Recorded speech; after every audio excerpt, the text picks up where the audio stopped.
Fait que Christelle, merci d'être là. Je suis très content. Ton premier podcast, es-tu nerveuse, stressée? Quand ça se passe? Non, ça va bien. Tu m'as mis en confiance. Fait que ça devrait bien aller. J'ai 2 débuts de podcast. En général, je prends le temps d'écrire quelque chose. Au coup qu'il y a un blanc, nous, on s'est un peu parlé, fait qu'on se connaît pas, mais j'étais plus à l'aise de t'avoir que quelqu'un comme Kim Thuy que j'ai jamais parlé. Des fois, je m'écris des intros. Au lieu d'embarquer dans tout de suite de « Bonjour Kim, bienvenue à Voilà le podcast », je trouve ça plate. Puis là, toi, j'hésitais entre 2 trucs. OK. Le premier que j'ai écouté, c'est hier. C'est une compé que tu fais, je ne me rappelle pas c'est où, mais tu épaules les jetés. Un poids vraiment élevé, que je ne sais pas non plus, c'est pas l'importance. Mais reste que tu le lèves, puis rendu overhead, tu titubes vers l'avant, puis tu arrêtes de bouger. Puis là, je te vois que le visage, genre, je l'ai dessus, ça sonne, puis là, tu sautes dans les airs. Puis ce moment-là me fait très stressé. J'étais chez moi, puis j'étais super nerveux. OK, fait que ça, c'est ton introduction. Je le trouvais so-so, tu sais. Fait que, mais tantôt, j'ai écouté ton entrevue à RDS. C'est même pas une entrevue, en fait, c'est comme un genre de mini-reportage. Oui, mon petit documentaire. Ouais, qui s'appelle, je pense, L'Arraché. Christelle à l'arraché. Christelle à l'Arraché, voilà. Puis je te jure sur ma vie, à la fin, quand tu es dans une salle, tu remercies des gens, puis tu dis, mes amis. Voilà, ouais. j'ai été enfin, je vais en fait au Jeu de Tokyo. À ce moment-là, tu pleures, puis sur ma vie, j'ai pleuré. Ben non. J'ai pleuré. J'ai appelé mon ami, puis j'ai dit, man, je sais pas pourquoi, peut-être qu'il faut la consulter, là. Mais j'ai appelé mon ami, puis j'ai dit, man, j'ai pleuré tellement que. Il y a quelque chose de qui me parle dans le sport, dans le dépassement. Tu sais, on s'entend que peu importe le type d'athlète que tu es, le fait que tu passes à travers tellement de choses, puis que tu te rends là, pour moi, ça me fait vibrer. C'est pas parce que tu es la meilleure athlète au monde, que c'est juste que, on dirait que dans le sport, le dépassement a comme un résultat, puis là, le fait que tu l'ailles, je sais pas, ça m'a rempli d'émotions. Ben ça, c'est une bonne intro. C'est mieux que l'autre? Oui, je vote pour celle-là. Je vais quand même garder les deux, mais en bout de ligne, ça va être ça. Fait que pour les gens qui viennent de se joindre à nous, grosso modo, tu es une athlète d'haltérophilie.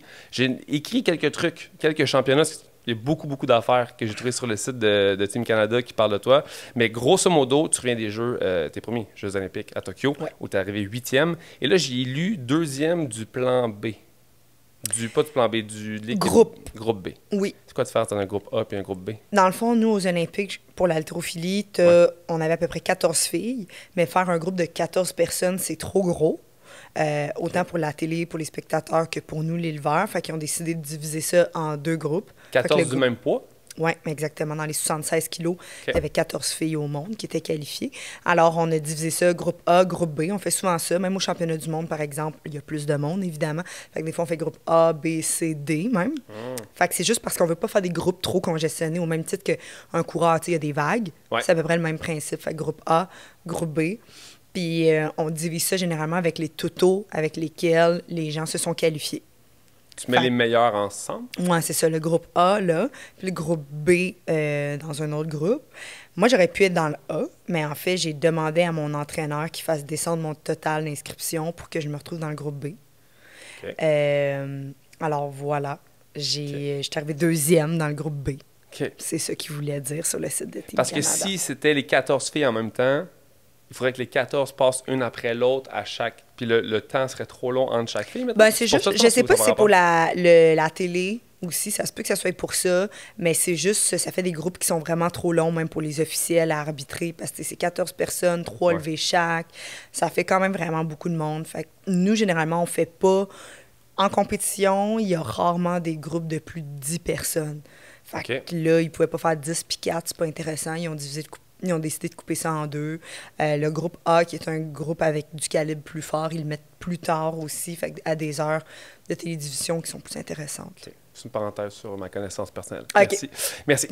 Donc, grosso modo, tu es arrivé 5e au jeu du Commonwealth en 2014, 4e aux Jeux panaméricains en 2015, champion du monde junior argent en 2015. Tu as fait plein de podiums. En 2019, tu en as fait 3. Puis tu as remporté la médaille de bronze à la Coupe du monde de 2020 à Rome. D'habitude, je vais dans un truc chronologique, mais là, vu que tu viens de Tokyo, je veux qu'on parle un peu de Tokyo avant de parler du début de Christelle. Raconte-moi un peu quel moment, quand ça s'est passé là-bas, qu'est-ce qui t'a marqué, comment ça fut? Comment ça fut? Ça fut incroyable. Ça fut à la hauteur de mes attentes. C'est sûr que j'ai vécu des Jeux olympiques dans un contexte COVID. Tout le monde me disait « Ah, ça va être différent, machin », mais moi, j'en ai pas fait d'autres. Fait que pour moi, ces Olympiques-là, c'est ça, les Olympiques, là. Je présume que dans d'autres éditions, il n'y a pas de test COVID à faire à tous les matins, puis des applications à remplir, puis porter ton masque dehors. Des foules ou des trucs dans le même qui Puis, exactement. Moi, l'élément qui a été peut-être plus triste, si je peux dire, c'est de ne pas avoir ma famille, puis mes amis qui venaient. T'sais, j'avais comme un groupe de genre 6-8 personnes qui avaient déjà acheté leur billet pour Tokyo, qui avaient déjà réservé leur hôtel avant, comme quelques mois, qui décident, non, il n'y a pas de spectateurs étrangers. Ça a été un petit peu une déception parce que, tu sais, je fais de l'haltérophilie pour moi, là, évidemment, mais j'aurais tellement voulu partager ce moment-là avec le monde que je connais, qui m'ont encouragé, qui auraient voulu venir, tu sais. Fait que ça a été un petit deuil. Puis aussi, je me suis dit, tu sais, ça va faire drôle comme compétition. Tu arrives aux Olympiques, puis il n'y a personne dans les estrades, tu sais. Personne. C'est comme d'habitude, tu es habitué d'avoir une foule, puis tu entends du bruit. Puis étonnamment, il y avait tellement, c'était mes premiers Jeux olympiques, là, mais il y avait tellement de télédiffuseurs qui étaient là, de bénévoles, de techniciens, qu'on dirait que le stade était quand même rempli, tu sais. Fait que j'ai quand même eu une petite illusion qu'il y avait du monde, tu sais, que c'était pas si vide que ça, tu sais. Fait qu'à part de ça, COVID, c'est sûr qu'on avait des tests à faire à tous les matins. Tu crachais dans un petit pot, puis tu allais le porter, des applications à remplir pour t'assurer que tu n'as pas de symptômes, puis tu portais le masque en tout temps, même dehors. Il faisait vraiment chaud, là, le Japon, en été, là, comme on parle de comme 40. Ouais. Quand tu marchais dehors pour aller à la cafétéria, boire un café, tu bois ton café, tu remets, bois ton café, tu fais du vélo, c'est avec un masque. J'ai peut-être vu 1 ou 2 coureurs qui n'en avaient pas, puis encore là, je suis pas convaincue, là. Mais sinon, c'était 40 degrés dehors avec ton masque, là. Puis niveau beau moment, mettons, que tu as passé là-bas? Beau moment, mon meilleur, ça a été ma compétition, là. Ça a été mon moment, bien, évidemment, le plus stressant, là. Parce que le stress que je m'imaginais vivre, c'était même pas proche de ce que j'ai vécu. Puis je suis pas quelqu'un qui est généralement stressé. Oui, stressé naturellement proche d'une compétition, mais rien d'angoissant ou d'anxiogène. Puis quelques minutes avant la présentation des athlètes, je regarde la physio, puis là, je dis « Tu vois-tu mon cœur? On dirait qu'il va sortir, hein? » Puis là, elle dit « Ah, non, non, non, t'es good. Ton cœur, il a pas l'air de sortir. » Mais tu sais, quand t'as l'impression que ton cœur, il pompe tellement qu'il va sortir de ton chest. Fait que j'étais vraiment stressée. Vraiment, vraiment, vraiment. Nous, on a une présentation des athlètes avant. Fait qu'au moins, ça nous donne la chance de monter sur le plateau, de voir, de regarder où tu vas regarder avant de compétitionner. OK, tu te présentes, tu fais... Oui, exactement. Ils nomment chacun des athlètes, les pays, leur nom. Fait que là, c'est comme ton moment un peu pour te familiariser avec le plateau. Fait que ça, je te dirais que c'est vraiment mon plus beau moment, là. On dirait que c'est là que j'ai réalisé, je dis « Oh my God! » Après toutes ces années, genre, je suis aux Jeux olympiques. Puis quand t'as fait pour pas avoir le cœur qui te sort de la poitrine juste avant de lever la barre, mettons? Rien. Okay. J'ai juste enduré. T'as pas genre des techniques, des trucs, quelque chose que tu fais qui te relaxe? C'était pas comme un battement genre simultané, c'était juste un battement fort, tu sais. Okay. Puis ça, c'est resté là jusqu'à temps que je réussisse mon premier levé, mon premier arraché. Puis là, ça s'est calmé après parce que je suis toujours stressée de réussir mon premier arraché. Ça marque le ton un peu de ta compétition. Fait que quand c'est réussi, là, ça se calme. J'ai un petit stress latent de compétition, mais ça fait comme, OK, on a réussi un levé, on peut comme commencer la compétition. Ton coach, est-tu avec toi tout le temps? Ben, il est tout le temps là, oui, à l'échauffement, jusqu'à temps qu'il t'accompagne au bac à craie. Souvent, si tu regardes une compétition d'haltérophilie, on le voit là, qui est pas loin en arrière, il y a le bac à craie, puis il y a comme le staff, ils sont 2-3 entraîneurs. Là. Ce genre de coach qui crée des trucs comme pour t'aider, t'as-tu besoin de beaucoup de support, de cue, où t'es plus lâche-moi juste une phrase puis je suis good to go? Genre. Non, moi j'aime ça quand même avoir, parce que déjà avec le bruit, il faut vraiment que tu focuses sur sa voix à lui pour bien entendre ça. Puis là, tu es dans ton monde, tu lèves ta barre. Fait que, tu sais, il y a comme 4-5 choses qu'en entraînement, on répète fréquemment, que là, il va répéter à la compétition encore plus fort pour être sûr que je comprenne. Mais non, généralement, tu sais, puis on a souvent 2 ou 3 entraîneurs en compétition internationale. Fait que chacun, tu sais, Il y en a un, genre comme lui, là, il est là pour genre te minder. Là. Tu t'en vas à la guerre. Là. Il y en a un autre qui, lui, focus sur le tableau, les changements de bord. T'as dit ça dans le truc de RDS que j'ai regardé. Ah ouais? T'es parti, puis t'as dit genre, je m'en vais à la guerre, là. Je m'en vais à la guerre. Ouais, c'est ça. Puis l'autre était au téléphone parce que sa femme était enceinte. Exact, ça, c'est mon Puis là, entraîneur. il t'assistait, puis il disait que c'est une guerrière. Là, Exactement. Fait que c'est ça. Alors, c'est vraiment un travail d'équipe. Là. Oui, l'entraîneur, il vient jusqu'en arrière, puis il t'attend quand tu as fini ton levé, là, réussi ou manqué. Mais non, c'est ça. T'es vraiment stressé. J'ai parlé pour moi, là, jusqu'à temps que ton premier levé soit fait. Parce qu'en haltérophilie, comment ça fonctionne, c'est que tu as 3 levées à l'arraché, puis 3 levées à l'épaule jetée. Ouais. Fait que si tu manques tes 3 levées à l'arraché, par exemple, on appelle ça faire un 0. Fait que tu n'as pas de total rentré. Fait que de là, le stress de quand tu réussis ta première, tu dis, OK, au moins, je fais pas un 0. Genre, j'ai une barre de rentrée à l'arraché. Il suffira de m'en faire une à l'épaule jetée, puis j'en vais un total. Mais si tu manques ta première barre, là, tu commences à stresser. Il te reste 2 barres. Puis généralement, ces 2 autres barres-là, c'est pas juste pour faire un total, c'est pour aller chercher d'autres kilos, tu sais. Ah ouais. Fait que là, si tu manques ta première, là, ça veut dire qu'il faut que tu retournes à la même charge. Puis là, tu commences à avoir le stress généralement dans les yeux de ton entraîneur qui essaie de le cacher, mais tout le monde commence à être un peu stressé, là, tu sais. Ton deuxième, il faut que tu l'aies. Puis si tu manques ta deuxième barre, là, tu retournes en arrière, puis il te reste un essai. Si tu manques cela, tu as fait 0, tu es out de la compé. Tu peux même pas faire ton... Au championnat du monde, oui, mais je pense qu'il y a un règlement aux Olympiques qui est que dès que tu fais un 0 à l'arraché, tu peux pas faire l'épaule jetée. Aïe. Mais ça, je sais pas si c'est une T'as pas légende... raté ta première barre, là? Non. OK. Je sais pas si c'est une légende urbaine que tu peux pas faire l'épaule jetée parce que moi, j'ai fait mes arrachés, fait que je voulais juste pas savoir si c'est vrai ou si c'est pas vrai, là, tu sais, le vivre. Mais c'est ça, moi, j'ai réussi mes 2 premiers arrachés, j'ai manqué mon 3e.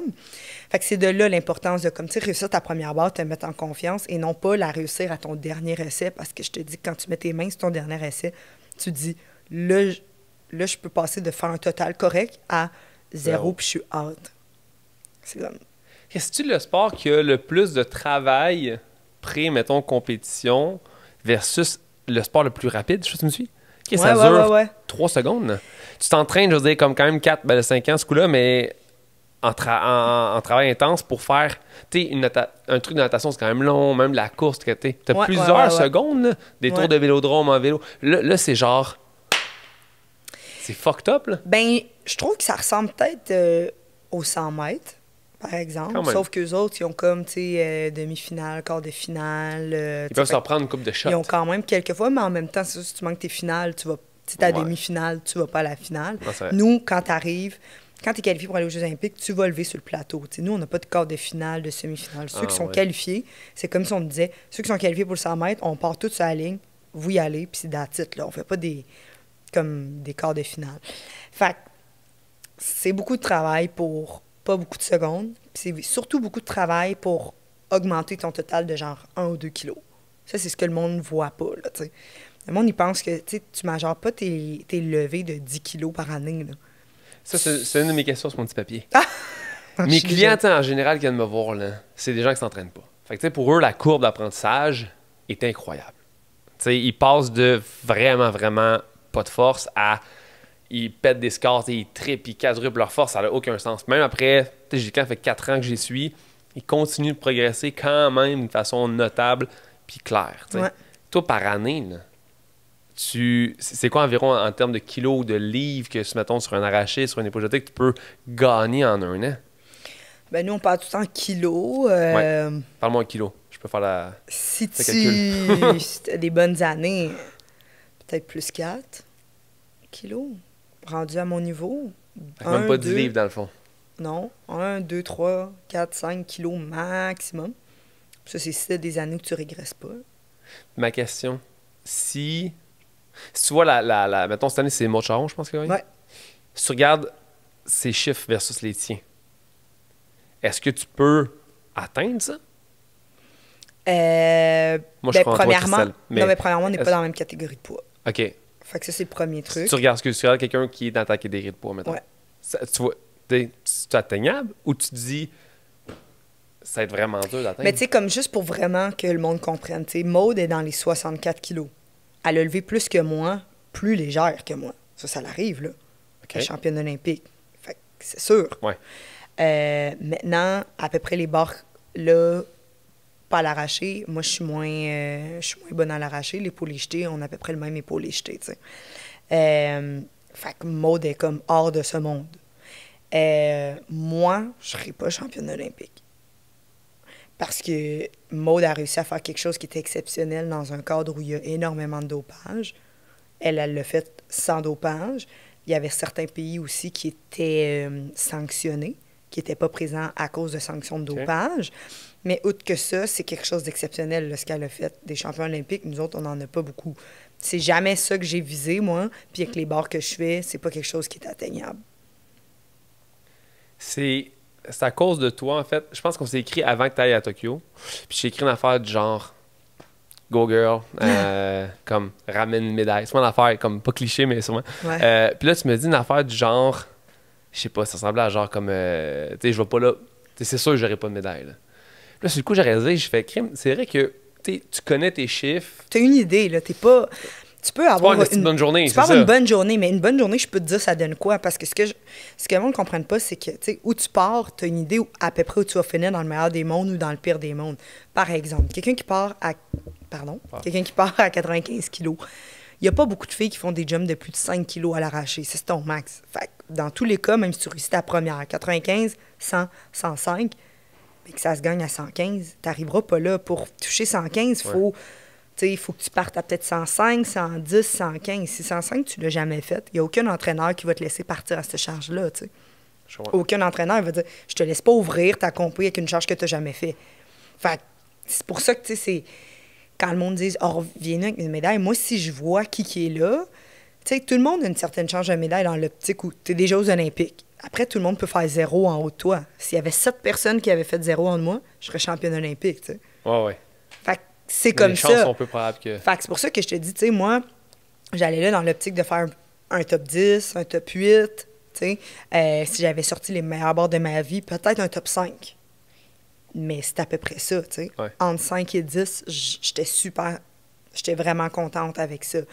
Fait il faut vraiment que les filles qui arrachent 120 quand toi en arrachant se plantent là, pour que ça se passe. Ouais. Parce que leur première barre est déjà plus haute que toi, ta troisième. T'sais. C'est ça. Mais t'es loin de moi de dire que... Oui. Si tu me suis, c'est 0. Mais non, mais je l'explique aux gens pour qu'ils comprennent. Mais c'est fou parce que c'est comme à ce moment-là que j'ai réalisé que... Puis c'est pas juste dans ton sport, dans plein d'autres sports. Là, quand tu connais les stats des gens, tu les vois aller depuis des années, Fait que je me dis, c'est fou de savoir que tu t'en vas quelque part sans être pas capable, mais sans pouvoir visualiser le fait que tu peux être première, tu sais. Comment tu fais pour garder la fougue puis continuer à essayer de progresser en disant ça se peut que je sois jamais première parce que je suis comme vraiment trop loin. Je sais pas si c'est clair ma question. Ben, c'est super celle-là t'es clair. pas écrite parce que j'essaie de la formuler de ma façon là. C'était super clair, mais moi je fais pas de l'haltéro pour être première là. Première, j'étais ça à 10 ans au Jeux de Montréal, à 12 ans aux provinciaux, à 14 ans au championnat canadien. Je peux me trouver des compés, je vais être première. Là. Je vais être première de quelque chose. Mais première aux Olympiques, là, je veux dire, là... C'est quelque chose. C'est quelque chose, là. C'est quelque chose. Fait que pour moi, mon objectif de petite fille, c'était d'aller aux Jeux olympiques. C'est ce que j'ai fait, tu sais. Je veux dire, il n'y a pas beaucoup de monde. Tu rencontreras très peu d'athlètes qui vont se dire, avant les Olympiques, moi, j'y vais pour être champion olympique. Faut que tu sois confiant. Faut que tu sois confiant pour faire ça, tu sais. Fait que moi, je me donne un objectif qui est réaliste, ce qui veut dire avoir du fun, faire la meilleure performance, puis ça m'amènera où ça m'amène. Ouais. C'est pour ça que je fais de l'haltéro, puis c'est pour ça que j'aime ça, tu sais. Autre que ça, te donner des objectifs qui sont quasiment irréalistes, je vais parler pour moi, du moins, je trouve que c'est te mettre tout le temps dans un contexte où tu n'es jamais satisfait. Ouais, des frustrations constantes. Exactement. Tu sais, il y a des athlètes qu'on voit qui ont gagné des médailles à telle édition aux Olympiques, ils en refont d'autres, puis ils sont jamais capables d'en revenir, tu sais, qui sont pas capables de retourner sur le podium. Là. Mm-hmm. On parle de la crème, des gens qui s'entraînent pendant des années pour te battre. Là. Fait que quand tu as une médaille, chéris-la, mais tu peux aussi te trouver d'autres objectifs dans la performance autres qu'une médaille que le monde va oublier dans 2 mois. Là. Exact. Il y a ça. T'sais, moi, c'était vraiment... J'allais là parce que, quand j'étais jeune, j'étais genre Olympique. Là, t'arrives pas aux Olympiques, le monde oublie que t'es quand même allé aux Olympiques. Là, ils pensent ta médaille. Mais attends, là, on était 14 filles sur la planète Terre. T'es 8e. Tu comprends? C'est énorme, t'es 8e au monde. Mais je comprends, tu sais, les gens sont tout le temps les médailles comme s'il y avait juste ça, mais comme si de 4 à 14, ces personnes-là n'existaient pas dans le compteur, là, tu sais. Fait que pour moi, j'ai toujours été... Après, quand j'arrive à des championnats du monde, à des coupes du monde, oui, j'ai des objectifs de performance qui sont plus gros parce que je sais que j'ai déjà gagné des médailles. Fait que je peux dire, là, je vise un top 5. Je devrais à peu près arriver là, à l'épaule jetée, je voudrais une médaille. J'ai le potentiel de. Quand je sais que j'ai le potentiel de, c'est ce que je vise. Mais sinon, je vise à avoir du plaisir. Puis tu sais, les Jeux olympiques, c'est un événement où le monde va te parler de ça toute ta vie quand ils reviennent sur ta carrière. Moi, je veux que ça soit positif quand j'en parle, tu sais. Puis non pas, j'ai passé 2 semaines à faire de l'anxiété, à penser juste à ça s'est pas bien passé parce que je pensais juste à la médaille d'or.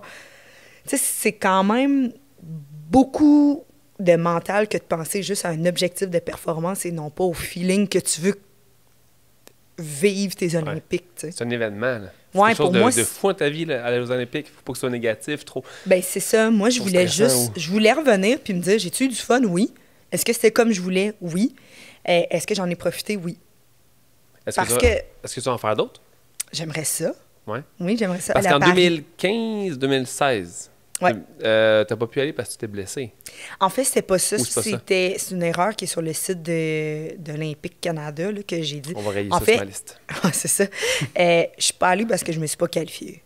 J'étais blessée, mais c'est pas ma blessure qui m'a empêché d'aller aux Olympiques. J'étais pas qualifiée et j'étais blessée.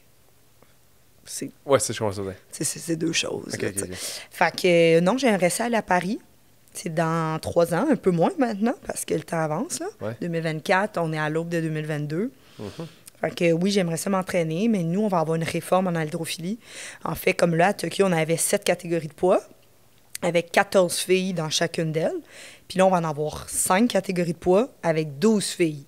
Fait qu'on passe de 98 filles qui étaient à Tokyo, en haltérophilie, à 60. Wow! Fait que ça retranche vraiment beaucoup de monde. C'est-tu mieux pour les catégories de poids? Parce que ça, parle-moi de ça un peu. Parce que là je comprends là, qu'il y a des pesées. Je comprends tout ça. Mais là, vous faites un peu comme dans d'autres sports, comme MMA ou boxe, peu importe ce que les gens vont essayer d'atteindre leur poids avant. Puis là, il faut que tu maigrisses full gros. Puis tu sais, j'ai su que tu étais quelqu'un qui aime quand même beaucoup les restos et tout ça. Comment tu deals avec cette petite pression-là de devoir faire ton poids? C'est ça, ma question. C'est la question. Elle s'arrête là.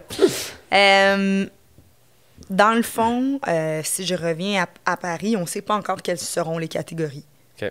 Fait qu'on sait qu'il va y avoir des changements de catégorie, mais c'est ça qui est un peu chiant en date d'aujourd'hui, c'est de te dire, bon, faut-tu que je prenne du poids, faut-tu que j'en perde, où je me mets. 5 catégories, entre 45 kilos puis les plus, là, ça retranche large, tu sais. Fait que là, il faut savoir où on va aller. Moi, actuellement, je suis dans les 76 kilos. Okay. Je suis un petit peu en haut de ça. Fait qu'il faut toujours que je perde mon poids, ce qui me fait chier. Je comprends ça. Puis ça me tente plus de faire ça.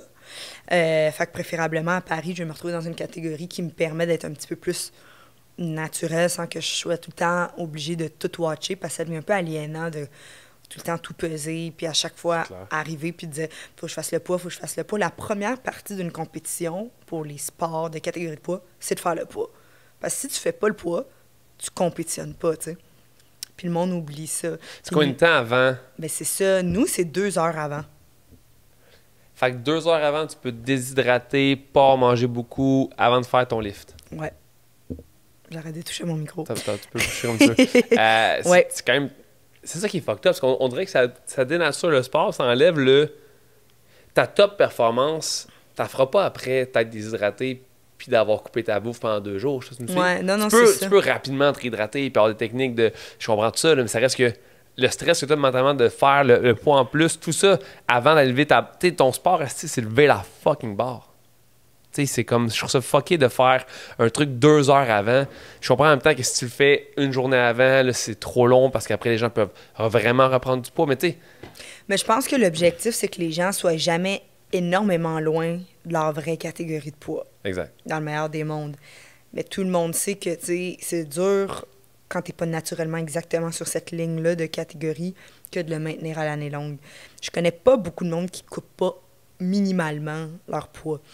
Il y en a qui le font à l'extrême. Fait qu'effectivement, tu te retrouves que faut vraiment que tu calcules correctement tes affaires, puis tu fasses bien ta diète, parce que 2 heures avant, c'est le début de la pesée, tu sais. Fait que si toi, t'es pesé peut-être la 8e, tout le monde a pris 3 minutes par personne, t'es rendu à 24 minutes de dépasser.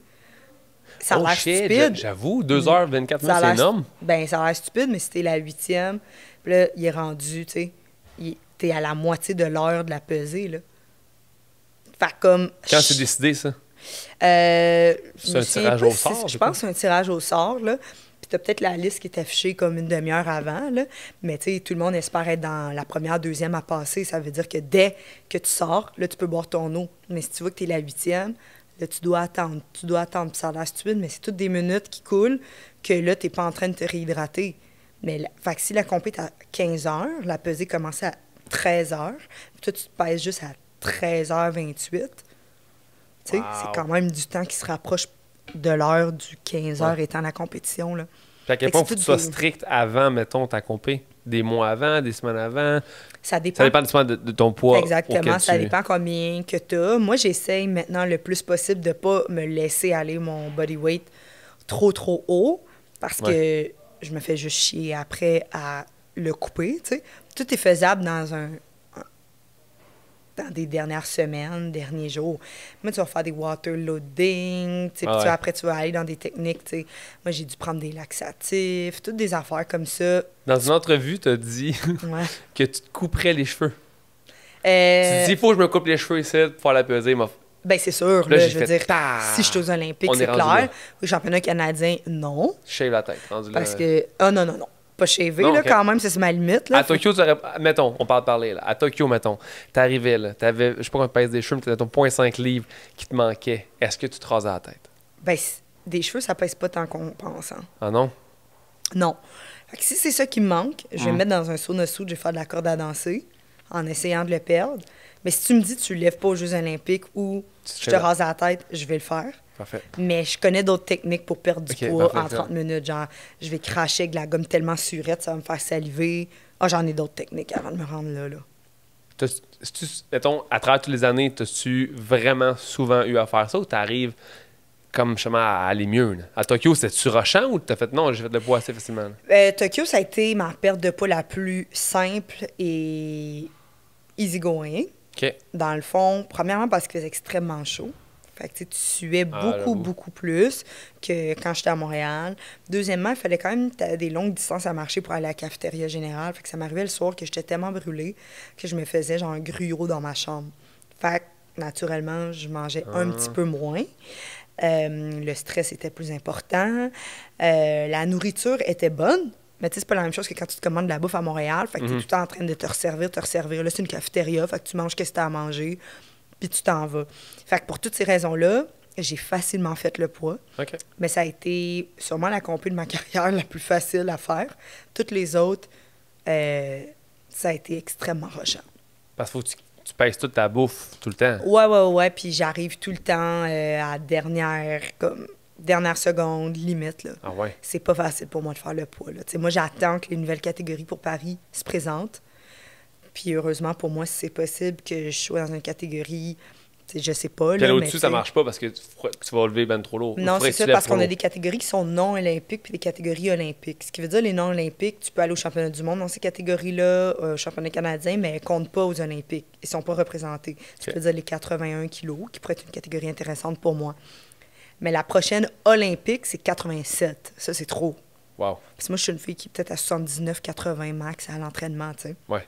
Fait que 76, tu te fais un peu chier, mais 87, je suis trop légère pour être dans cette catégorie-là, tu sais. Ça devient pas optimal. Parce que généralement, quand tu es dans une catégorie, tu essaies de la taper le plus possible pour être optimal dans cette catégorie-là. Là. Ah, c'est clair. Tantôt, là, on parlait de guerre et de guerrier et tout ça. Là. Quand tu approches la barre, là, puis j'ai vu dans la vidéo, tu sais, après, tu es super contente quand tu l'as, tu souris, mais quand tu arrives vers la barre, tu es quand même assez in the zone. Ouais. T'as pas l'air fâché, mais t'as l'air dans ta bulle, tu sais. Ouais. À quoi tu penses quand tu mets tes deux mains? Ça dure tellement peu de temps en plus quand tu vas prendre la barre. Qu'est-ce qui te vient en tête? C'est quoi? T'es-tu violente dans ta tête? T'es-tu plus posée? Ça dépend quel mouvement. L'arraché puis l'épaulé jeté, j'ai pas la même approche. OK. L'arraché, c'est un mouvement qui est vraiment plus technique. Ouais. Puis c'est un mouvement qui est plus challengeant pour moi. Fait que quand j'arrive, je suis vraiment concentrée, je focus, puis je pense à comme 1 ou 2 points techniques qui sont vraiment importants que j'exécute pour réussir le mouvement. Fait que je suis plus comme dans la concentration, dans l'exécution, dans la technique du mouvement. C'est ce que je pense beaucoup. Puis quand j'arrive à l'épaulé jeté, c'est un mouvement qui est plus naturel pour moi. Fait que là, je m'en vais à la gare, je pense pas à grand-chose, je pense à mettre toute mon énergie, puis genre mettre mes couilles sur la table. Là, parce que l'épaulé jeté, c'est ça. Faut que tu aies du guts. Tu peux avoir une marge de manœuvre en termes techniques. C'est pas grave si le mouvement n'est pas parfait à l'épaulé. Tu risques d'être capable de te débrouiller pareil. Fait que je pense un peu moins à la technique comparativement à l'arraché. Je pense juste à faut que tu l'épaules, ça va être fucking lourd, mais il faut que tu rentres en dessous de la barre. Fait que tu sais, c'est vraiment 2 mouvements. L'arraché, c'est délicat, c'est technique. L'épaulé jeté, c'est vraiment tu t'en vas à la guerre. Faut que tu montres que tu es capable, puis que tu as travaillé, tu sais. Je comprends. C'est comme 2 mouvements. C'est comme tu clear. Là, après ça, il faut que tu repousses. C'est comme si... C'est comme 2 fois un asti de gros défi, tu sais. Ouais, bien l'épaulé jeté, c'est ça. J'arrive à l'épaulé, là, c'est vraiment, tu passes en dessous de la barre, tu remontes. Puis quand j'arrive au jeté, je te dirais, c'est pas aussi challengeant que l'arraché, mais c'est pas aussi facile que l'épaulé. Fait que le jeté, c'est la partie pour moi qui est entre les deux. Là, je pense aussi à... Faut que tu pousses dans tes coudes, faut que tu amènes la barre en arrière de ta tête. Fait que je pense à 2-3 trucs techniques, mais je pense à mettre beaucoup d'agressivité dans mon mouvement, tu sais. J'essaie de me faire confiance en me disant c'est un mouvement que j'ai déjà fait fréquemment. Fait que pousse dans la barre, puis ça devrait bien aller. Dans la vie de tous les jours, es-tu quelqu'un qui est plus agressif, plus soft quand t'es au day-to-day, mettons? Bonne question! J'ai pas écrit celle-là en plus, t'imagines? Plus agressive que soft, mais avec les années, je deviens de plus en plus soft. D'agressivité? Ben, je sais pas, c'est ça, je trouve ça dur à dire. Ben, je suis assez prompt, je suis assez... j'ai quand même un bon caractère, mais j'essaie de m'adoucir. Avec les années, je m'adoucis. On vieillit, je pense, la sagesse adoucie. Oui, sincèrement. Mais tu sais, généralement, je suis quand même, quand j'ai une idée en tête, tu sais, c'est comme ça, j'aime ça quand ça marche à ma façon. Fait que, ouais. OK. Les débuts de Christelle, là, j'ai vu, puis j'ai lu souvent que justement, tu as écouté un film de Mademoiselle C. Oui. Puis à travers le film, il y a une jeune fille qui fait de l'haltéro, puis là, ton envie de faire de l'haltéro part de là. Ouais. À 10 ans. Là, tantôt, tu as dit qu'à 10 ans, tu as gagné première place à Montréal. C'était au Jeu de Montréal. Ben, des fois, je me trompe dans les dates. C'est peut-être 10 et demi. Ma question, c'était plus, c'est quoi ton premier événement quand c'est passé ta première compé? Finalement, sûrement bien. Mais raconte un peu, t'en souviens-tu, non? Ouais, ben, ma première, je m'en souviens pas, en toute honnêteté. J'ai commencé, j'avais genre, ma mère 19 ans, moi j'ai 10 ans, fait qu'on va arrondir ça à 9 ans et demi. L'haltérophilie. Fait qu'on faisait des petites compétitions régionales, là, sûrement vers l'âge de 10 ans à peu près. Mais il y avait ça à Montréal? Ouais. Tu sais, dans ma tête, on dirait que tout ce qui est haltéro vient plus depuis très peu, mettons. Tu sais, à mesure où, quand moi, je me rappelle quand j'étais jeune, on dirait qu'il n'y a pas en train au gym, il n'y a personne qui fait du lifting. Mais t'es à Joliette. Oui, aussi, à Joliette, oui. Mais, tu sais, dans le sens où on dirait que personne ne fait d'haltérophilie. On dirait que c'est venu avec le temps, avec le CrossFit, qui est venu un peu populariser ces mouvements-là, ces big lifts-là. Mais avant ça, on dirait que c'était quelque part en Russie, là. Je sais pas ouais. Dans ma tête, ça n'existait pas. Moi, je l'ai vu dans, comme tu as dit, le film Mademoiselle C au cinéma Beaubien. Ma mère est allée le voir. Puis là, elle a trouvé le centre Claude Robillard. Puis il y avait, dans le demi-sous-sol de Robillard, il y a un club d'haltéro. Puis ils ont décidé de me prendre, même si j'étais super jeune. Puis il y avait quand même 3-4 filles de mon âge, quand même. Puis la discipline d'haltérophilie est aux Jeux de Montréal. Elle est aux Jeux du Sud-Ouest, elle est aux Jeux du Québec. Fait que depuis plusieurs temps, parce que moi, mes Jeux de Montréal, je les ai fait en 2005. OK, quand même. Fait que c'est dans pas mal mes premières compétitions, au centre Claude Robillard puis au centre Gadebois dans Saint-Henri. C'est vraiment là les 2 places sur l'île où il y avait de l'haltérophilie. C'est fucked up parce que les gens pensent que faire de la musculation, entre guillemets, là, étant jeune, est vraiment nocif, tu sais. Comme pas bon pour grandir. J'ai entendu plein d'affaires dans même de mythes, là, que... Moi, je suis assez grande, là. Oui, non, je sais, mais c'est ça, dans le sens où je veux dire, tu peux quand même très bien faire... Je pense qu'il y a une limite à ce que tu peux pousser l'athlète en bas âge, mettons, qu'on va faire attention, plus au niveau psychologique, mettons, je te parle, là, que physique. Mais tu sais, physiquement, tu peux très bien t'entraîner. Ben moi, je pense pas, tu sais, c'est pas la haltérophilie ou la musculation, je pense. Puis là, ça, c'est de mon opinion, là. Tu sais, on le voit, les gymnastes, là. C'est des gens qui sont petits quand même, qui sont pas grands. Mais tu sais, la gymnastique, c'est un sport en développement très, très, très, très tôt, là. Fait que peut-être que l'intensité est peut-être problématique, mais ça, c'est peu importe le sport, là. Ouais, fait que dans le fond, c'est peut-être juste parce qu'on prend des gymnastes puis on leur demande de s'entraîner pendant 40 heures à 10 ans, tu sais. C'est peut-être ça la problématique, et non pas si tu fais 3 fois par semaine de l'haltérophilie quand tu as 10 ans. Puis les gens ont un peu un préjugé parce que nous, on commençait avec un manche à balai, là. Je l'ai fait pendant 6 mois. Je faisais juste des arrachés avec un manche à balai où on a des petites barres d'enfants. C'est genre 7 kilos, là. On a des poids qui pèsent rien, genre qu'on met pour les enfants. On commençait pas avec des grosses charges. L'important, c'est de bien comprendre le mouvement. Puis nous, comparativement à d'autres sports, c'est un sport à développement plus tardif. Fait qu'on n'a pas de presse que le kid, il arrache 100 kilos demain, là, tu sais. Ça va devenir plus tard. Technique, on veut vraiment juste qu'ils comprennent bien la technique pour après rajouter des composantes de force, de vitesse dans tout ça. Mais d'abord, si tu comprends pas comment faire un arraché technique correctement, ça tiendra pas ou tu vas te blesser. C'est beau ce que tu dis « on » depuis tantôt. Tu dis « on veut vraiment que le kid... » Est-ce que Christelle devient coach éventuellement? C'est quoi le... Ben, généralement, c'est un bon coach. J'imagine qu'il pense comme moi. Mais moi, j'aimerais ça éventuellement coacher, mais moi, j'aimerais ça coacher des jeunes. C'est vraiment comme mon target que j'aime beaucoup. Je veux pas coacher genre du haut niveau, ça m'intéresse pas vraiment. J'ai envie juste de donner le goût aux jeunes de faire de l'haltérophilie, d'avoir une structure qui soit bon, pas bon. C'est pas ça qui m'allume. Moi, c'est juste de montrer l'exercice, le mouvement, dire t'as-tu fait ça, comment ça a été à l'école. Ça, c'est ça qui m'intéresse. Fait que ça sera peut-être éventuellement. Tu peux-tu faire ça tout en étant athlète ou tu manquerais de temps? Je sais pas, je suis en train de regarder. En fait, je finis mon bac en décembre. Fait que je suis en train de regarder. Ouais, exact. Fait que j'essaie de regarder ce que je veux faire en janvier, puis entre janvier 2022 puis jusqu'à Paris. Est-ce que je veux juste m'entraîner temps plein? Je veux-tu prendre un cours de temps en temps? Est-ce que je voudrais coacher quelques heures par semaine les kids? Certainement que c'est dans ma tête là, de coacher les jeunes quelques heures par semaine. Tu seras une bonne coach, Christelle. Merci, c'est gentil. Niveau financier, niveau vie d'athlète, là. Ouais. Pour des gens comme moi, on n'a aucune idée. Si tu fais de l'argent. C'est pas ça la question. Si tu vis bien ta vie, puis là, c'est quoi bien vivre sa vie? On n'a aucune idée, mais c'est ce qu'on veut dire. C'est tellement large. Mais est-ce que tu te dois de travailler en même temps ou est-ce que relativement... Ma question, plus claire. Vas-y, gêne-toi pas. Est-ce que tu peux vivre de ton sport, mettons, pendant 10 ans, 12 ans, sans jamais travailler, puis pas te retrouver à la fin de tes 12 ans complètement pauvre?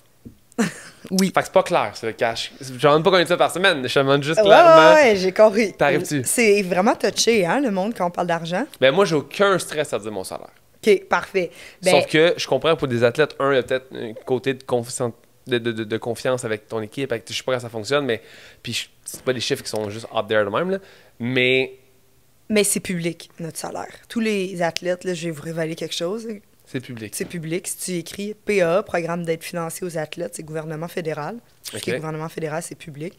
Tu vas juste scroller dans un document de 50 pages, là, mais tu vas le voir. Dans le fond, c'est des prestations qu'on reçoit aux 2 mois, je pense. Tu vois comment je suis tête dans mes finances. Quelque chose comme aux 2 mois, puis ça donne... Dans le fond, on a le provincial qui nous donne, je ne vais pas te dire n'importe quoi, 500$ par mois. Ça, c'est du provincial. Puis le gouvernement fédéral donne 20 000$ par année, divisé sur des paiements aux 2 mois. Fait que ça donne à peu près 30 000$ par année. 26. Mais pas d'impôt. OK. Tu payes pas d'impôt dessus. Oui, fait que voilà.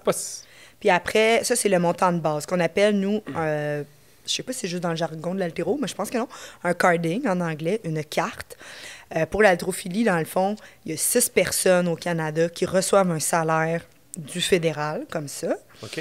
Mix, junior, senior. C'est pas beaucoup de monde, là. Mais pour l'avoir, à chaque année, tu dois faire des performances assez intéressantes pour l'avoir l'année suivante. 6 personnes au Canada.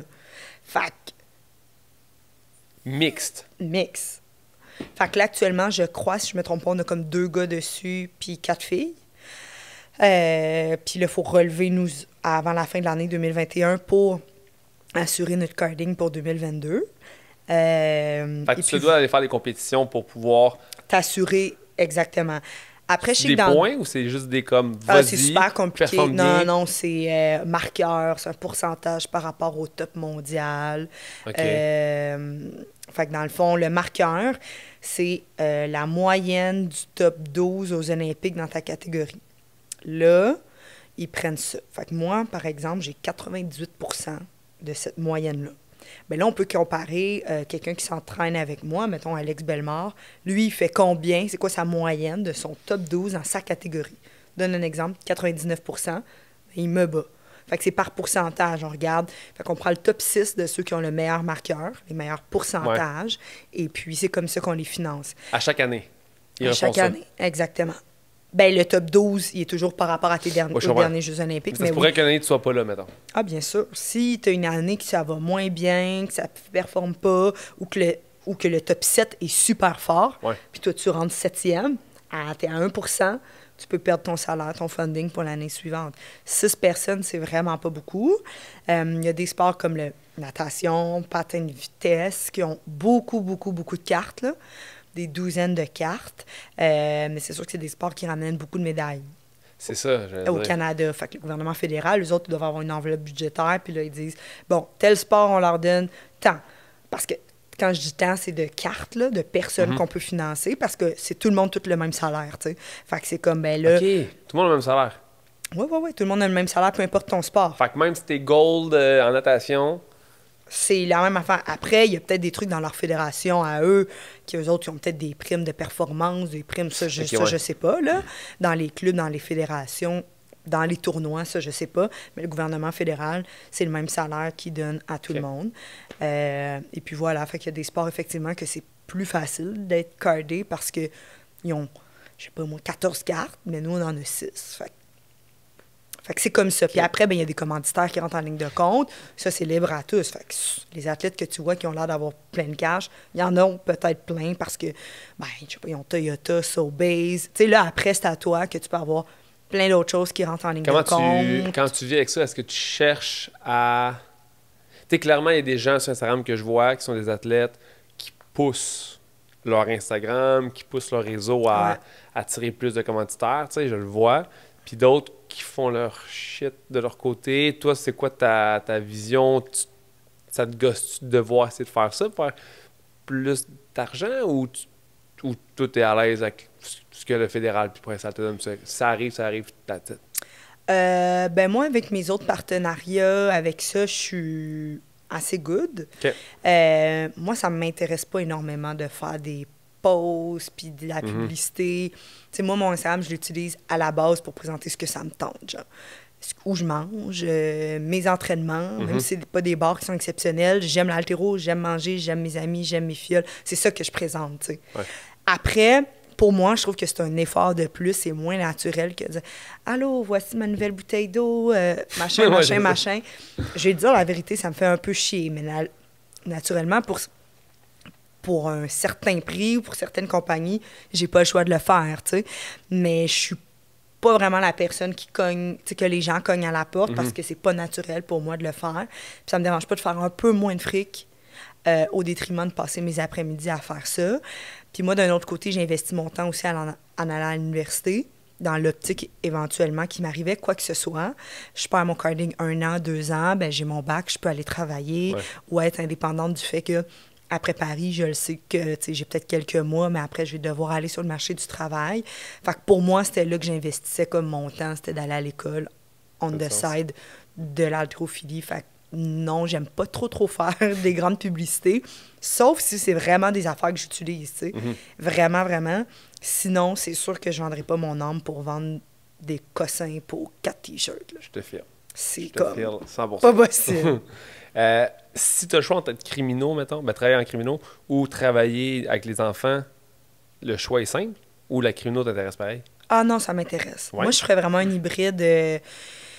Moi, en fait, mon deuxième, j'aimerais beaucoup travailler comme chez Hydro-Québec ou au gouvernement. Puis j'aimerais ça avoir la possibilité de finir relativement tôt pour pouvoir aller coacher le soir, tu sais. Fait que moi, je serais un hybride comme ça, tu sais. OK. Fait que j'aimerais vraiment pouvoir, tu sais, je sais pas, donner un petit cours de 4 à 6 les soirs, puis dans le jour, avoir ma job, là. Ouais. J'aimerais ça. J'aime vraiment la criminologie.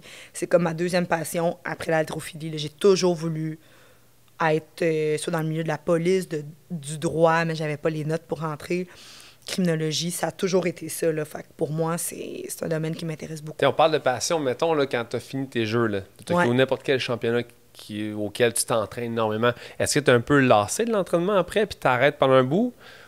Ou même si tu viens de finir les Jeux de Tokyo, tu vas rembarquer sur ton plancher. Je parle de plancher comme si c'était quelque chose. Mais sur ton plateau. Ton plateau, t'sais. Voilà. Tu vas embarquer pour faire du lifting direct ou tu dis non, OK, là, il faut que je prenne 6 semaines là, parce que je suis tanné en esti? Ben, j'ai jamais pris de grandes vacances plus que quelques jours après une compétition de ma carrière, sauf en revenant des Jeux olympiques. Puis ça, c'était prévu d'avance qu'après les Jeux olympiques, c'était comme la cerise sur le Sunday un peu de ma carrière, que je voulais prendre du temps pour m'asseoir avec moi-même et me demander, est-ce que je suis un nautique? Est-ce que ça me tente encore? Comment j'ai vécu l'expérience?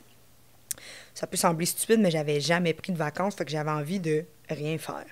Il faisait beau, je suis revenue au mois d'août à Montréal, j'avais envie de profiter du reste du mois pour être avec mes amis, aller dans des 5 à 7, toutes les affaires que je peux pas faire en temps normal parce que mon horaire me le permet pas, l'haltérophilie me le permet pas, les compétitions ne le permettaient pas. Fait que là, j'ai dit, regarde, il reste pas beaucoup de temps à l'été à Montréal. Fait que j'ai pris le reste de l'été pour en profiter. Moi, je savais que je recommençais en septembre aussi. C'était ma dernière session à l'université. Fait que, tu sais, je voulais vraiment comme pas revenir trop vite. Je voulais m'ennuyer de l'haltérophilie avant de revenir. Puis c'était ma première fois que je prenais des vacances. Fait que ça a été un peu difficile de revenir parce que j'étais comme, bon, c'est quand tu sais que tu t'ennuies. Je veux pas prendre trop de vacances puis à un moment donné m'accoutumer au fait que je m'entraîne plus. Mais je vais en prendre assez pour que quand je revienne, je me sente reposée.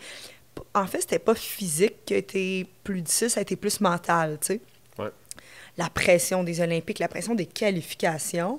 Fait que pour répondre à ta question plus clairement, généralement, je prends pas beaucoup de vacances. Peut-être si on compétitionne le samedi, je prends dimanche, lundi, mardi. Puis j'en reviens le mercredi. Mais c'est quand même ça que tu es passionné par l'haltéro parce que tu es... Ouais, j'ai pas besoin, tu sais, moi, je veux juste avoir le temps de me reposer un peu physiquement, puis après, je repars, là, tu sais, maximum, là, 5 jours, puis après, on repart sans problème. Puis l'haltérophilie aussi, c'est un sport que quand tu le pratiques pas, là, tu le sens que ça fait longtemps que tu l'as pas pratiqué. J'ai une amie nageuse qui m'a déjà dit, quand ça fait plus de 2 jours qu'eux autres, ils rentrent pas dans l'eau, ils perdent le feeling de l'eau sur leur peau. Je te dis, c'était vraiment... Après 2 jours? Ouais. Tu regardes les nageurs, là, c'est des gens qui ont une structure d'entraînement vraiment, vraiment grande, là, tu sais. Puis nous aussi, à un moment donné, les Français, ils disent tes sensations en haltéro, puis pendant un bout, je riais un petit peu de cette expression-là, puis non, ils n'ont pas tort. Le fait de tenir lourd sur toi, plus tu t'entraînes, plus tu es capable de prendre lourd, puis quand ça fait un bout que tu es désentraîné, les premières fois que tu lèves une charge, tu as l'impression que tu vas t'écrouler en dessous, tu sais. Fait que c'est pas trop fréquent pour les haltérophiles de prendre des énormes pauses. Du moins, j'ai parlé pour moi. Mais après Tokyo, pour moi, c'était important d'en prendre une. J'avais quelques blessures qui ont commencé à pousser aussi, mais physiquement, je les ai réglées. Puis après, c'était de dire, OK, je veux faire Paris, c'est quoi les compés qui s'en viennent, combien de temps, c'est quoi mon plan de match. Puis je suis revenue, je pense que j'ai pris 1 mois, rien. Puis doucement, 5e, 6e semaine, à peu près, je suis revenue. Puis quand on parle d'amis, de 5 à 7, de choses comme ça, dans ta vie, depuis tout le temps que tu fais ce sport-là, quand tu gères ton côté social, l'école, party, tu sais, le sport te demande de pas faire trop de 5 à 7, en général. Fait que comment tu arrives à combiner tout ça ensemble? Est-ce que tu manques beaucoup de temps ou tu arrives quand même à manager ton temps avec une structure fucking tête? Ouais, c'est une bonne question. Ben 5 à 7, j'ai jamais fait ça. Parce que... parler. non, mais je te dis la vérité, nos entraînements d'haltérophilie dans un club civil, c'est comme... Le soir. C'est tout le temps le soir. Fait que ça, c'est 9 sûr. à 11, tiens. Exact. Fait que c'est ça. Pour vrai, pour moi, le samedi soir, c'est une soirée qui est comme vraiment importante pour voir mes amis, puis en profiter un peu plus. J'ai congé le dimanche. Mais je te dirais que c'est quand même difficile d'essayer de manager tout le monde. T'sais, mes amis, c'est super important pour moi. C'est comme ma famille. J'ai pas une grosse famille. Fait qu'ils sont vraiment, vraiment importants pour moi. Écoute, là, je suis rendue que des fois, j'invite mes amis à dîner à la maison. la semaine, genre, parce que là, le monde sont tous à la maison parce qu'ils sont en télétravail. Ouais. Puis là, moi, je suis comme, tu sais, je m'entraîne tout le matin, je m'entraîne plus tard en soirée. Fait que viens dîner sur l'heure de dîner. Fait que ça me permet de voir mes amis. C'est weird de faire des dîners. On dirait qu'il faut un âge. Il faut un certain âge pour dîner. Mais... Moi, je brunch des fois. Ça m'arrive avec mon pote de la Rive-Sud, on brunch. Tu sais, mais c'est ça. Mais sinon, je te dirais, regarde, comme là, avec l'horaire qu'on a actuellement, là, je m'entraîne de 18h à 20h30. Tous les soirs de la semaine. Fait que c'est sûr que c'est... Plus le matin ou non? Ouais. À quoi ça ressemble? Ouais, ça ressemble... généralement, je m'entraîne le matin à 10h, fait que de 10 à midi et demi. Qu'est-ce que tu fais? Pardon? Qu'est-ce que tu fais? Soit on décortique certains mouvements d'haltérophilie. Okay. Fait que, vous voyez arracher pour les jeter, mais dans le fond, l'arracher, il y a peut-être une trentaine de mouvements autour de l'arracher par petits bouts. Tu peux le partir de là, d'en haut du genou, de tête. Réception debout, technique. Il y a vraiment une variété de mouvements. Fait que si tu fais... Je dis 30, là, c'est un chiffre, mais on va dire qu'il y a une vingtaine de variétés pour l'arracher, une dizaine pour le jeter, une quinzaine pour l'épauler, plus certains mouvements de force, des drills d'agilité, de vitesse, machin, de la rehab. Bien là, tu regardes ta semaine, tu te dis « Oh, OK, j'ai 50 mouvements à faire dans ma semaine. Ouais. » Fait que, tu sais, ça fait beaucoup de plages d'entraînement qu'il faut que tu remplisses. Évidemment, ça, c'est mon coach qui gère tout ça, là. Mais moi, je m'entraîne le lundi matin, 10 à 12h30, et le soir, de 18h à 20h, 20h30. Pas mal, sauf tous les jours de la semaine, sauf le jeudi, on a juste un entraînement. Comme 4h30? Non, 5h. Oui, à peu près. D'entraînement par... Mais t'es pas dans l'intensité tout le long, évidemment. Non, c'est sûr. Mais qu'on est là, effectivement, puis le samedi matin, je m'entraîne. Plus l'école. Oui, c'est ça. Fait comme... moi, je n'haïs pas l'horaire de 18h à 20h30. Ça, c'était un nouvel horaire. Le monde sont comme, oh mon Dieu, je pars de chez nous à 5h30 là, pour aller à l'entraînement. Ouais. C'est juste que moi, ça me laisse un bon buffer entre 13h puis 17h pour faire une sieste, étudier, répondre à mes courriels, ça me laisse du temps. Mais ça bug pas avec ton horaire d'école, mettons? Maintenant, ou depuis quand même certaines sessions, je vais à l'école à distance. Okay, c'est vrai. Fait que souvent, les cours sont asynchrones. Fait que je peux les faire à peu près n'importe quand, dans la semaine, quand je veux. OK, nice. Puis mes derniers cours, j'avais beaucoup de cours à option qui me restaient à faire. Fait que, dans ma sélection, j'ai mis cours en ligne pour vraiment pouvoir faire mes cours quand je voulais, effectivement. Parce que sinon, si je dois aller en présentiel, il faut que je me rende à l'Université de Montréal, qui n'est pas dans un secteur proche de chez moi. Fait qu'en ligne, pour moi, c'est la méthode la plus optimale pour que je puisse réussir l'école puis le sport en même temps. C'est clair. Puis, dernière question au niveau blessure. Là. Oui. Tes 2 blessures, tu t'es disloqué l'épaule. Oui. Comment tu t'es guéri? Comment ça a été? Ça a été long? Parle-moi un peu de ça. Mes épaules, ça a été pendant des années comme mon point faible. Plutôt important l'épaule au niveau de la quand même, là, tu sais, quand tu es dans cette position-là. De là, pourquoi techniquement l'arracher, c'est un mouvement qui est plus difficile pour moi parce que c'est difficile. Tu sais, mon haut du corps n'est pas aussi développé que mon bas du corps. J'ai un nouvel entraîneur, il n'est plus si nouveau, là. Ça fait comme 3 ans qu'on travaille ensemble. Okay. On a renforcé ça. Je fais de la préparation physique aussi. Fait que ça, c'était super important que avec mon préparateur physique, Jean-Philippe, mon préparateur physique, puis Jean-Patrick, mon coach d'haltérophilie. JP, les deux, dans le fond. Exactement. Okay. JP, quand j'ai commencé la préparation physique, c'était comme, mes épaules, là, c'est vraiment la priorité de commencer à travailler ça pour les renforcer, tu sais. Puis tu vois, de là, c'est de plus en plus populaire chez les haltérophiles. J'ai parlé de faire de la préparation physique, mais tu sais, il y a 20 ans, le monde n'en faisait pas, là, tu sais. Fait que j'ai 2 fois par semaine que c'est vraiment ça. Puis quand je parle de préparation physique, on fait vraiment, genre, prévention de blessures, tous des trucs avec des élastiques, de stabilité, des trucs à une jambe, tout ce que je ferais pas en haltérophilie. Ouais. Qu'on essaie de pas toucher une barre. Fait que mes épaules, ça a été pendant longtemps problématique, mais là, on les a travaillées, puis là, je touche du bois. Je sais pas si ça, c'est du bois en dessous. Ouais, OK. Ben, je touche du bois, ça va quand même assez bien. Mais, tu sais, on les travaille tout le temps. Dernièrement, dans la dernière année, j'ai eu mon genou droit qui rushait un petit peu. Okay. Puis, j'ai eu une hernie cervicale. OK. Ça aussi, ça c'est sorti quelques mois avant les Jeux olympiques. Ça me permet... sais, ça m'empêche pas de m'entraîner, mais tu sais, il faut toujours comme faire attention. Mais je suis quand même chanceuse, tu sais, j'ai jamais eu d'opération ou quelque chose qui m'a fait sortir de l'entraînement pendant très longtemps, mais il faut toujours qu'on fasse des touch-ups, tu sais. J'arrive à chaque semaine, il y a un petit quelque chose, tu sais. Mais quand tu dis ça avec l'épaule, tu passes combien de temps sans t'entraîner, mettons, par après? Ah, ben à l'époque... C'est comme si c'était fréquent, là, mais quand ouais, non, c'est ça. Je me suis fait une fois chaque, si je me trompe pas, ou deux fois ouais, 2 fois la droite, 1 fois la gauche. Ça fait quand même déjà quelques années de ça, là, au moins 4-5 ans. D'après moi, je me suis pas entraînée pendant... ben, je me suis pas entraînée, tu sais. Ils m'ont toujours trouvé quelque chose à te faire faire. C'est clair, oui, c'est ça. Genre, tu vas faire du squat quand même léger, mais genre en tenant ça avec une strap comme ça en avant. Ouais. Regarde, tu vas trouver... Fait que pas entraîner, ça arrive pas de pas t'entraîner.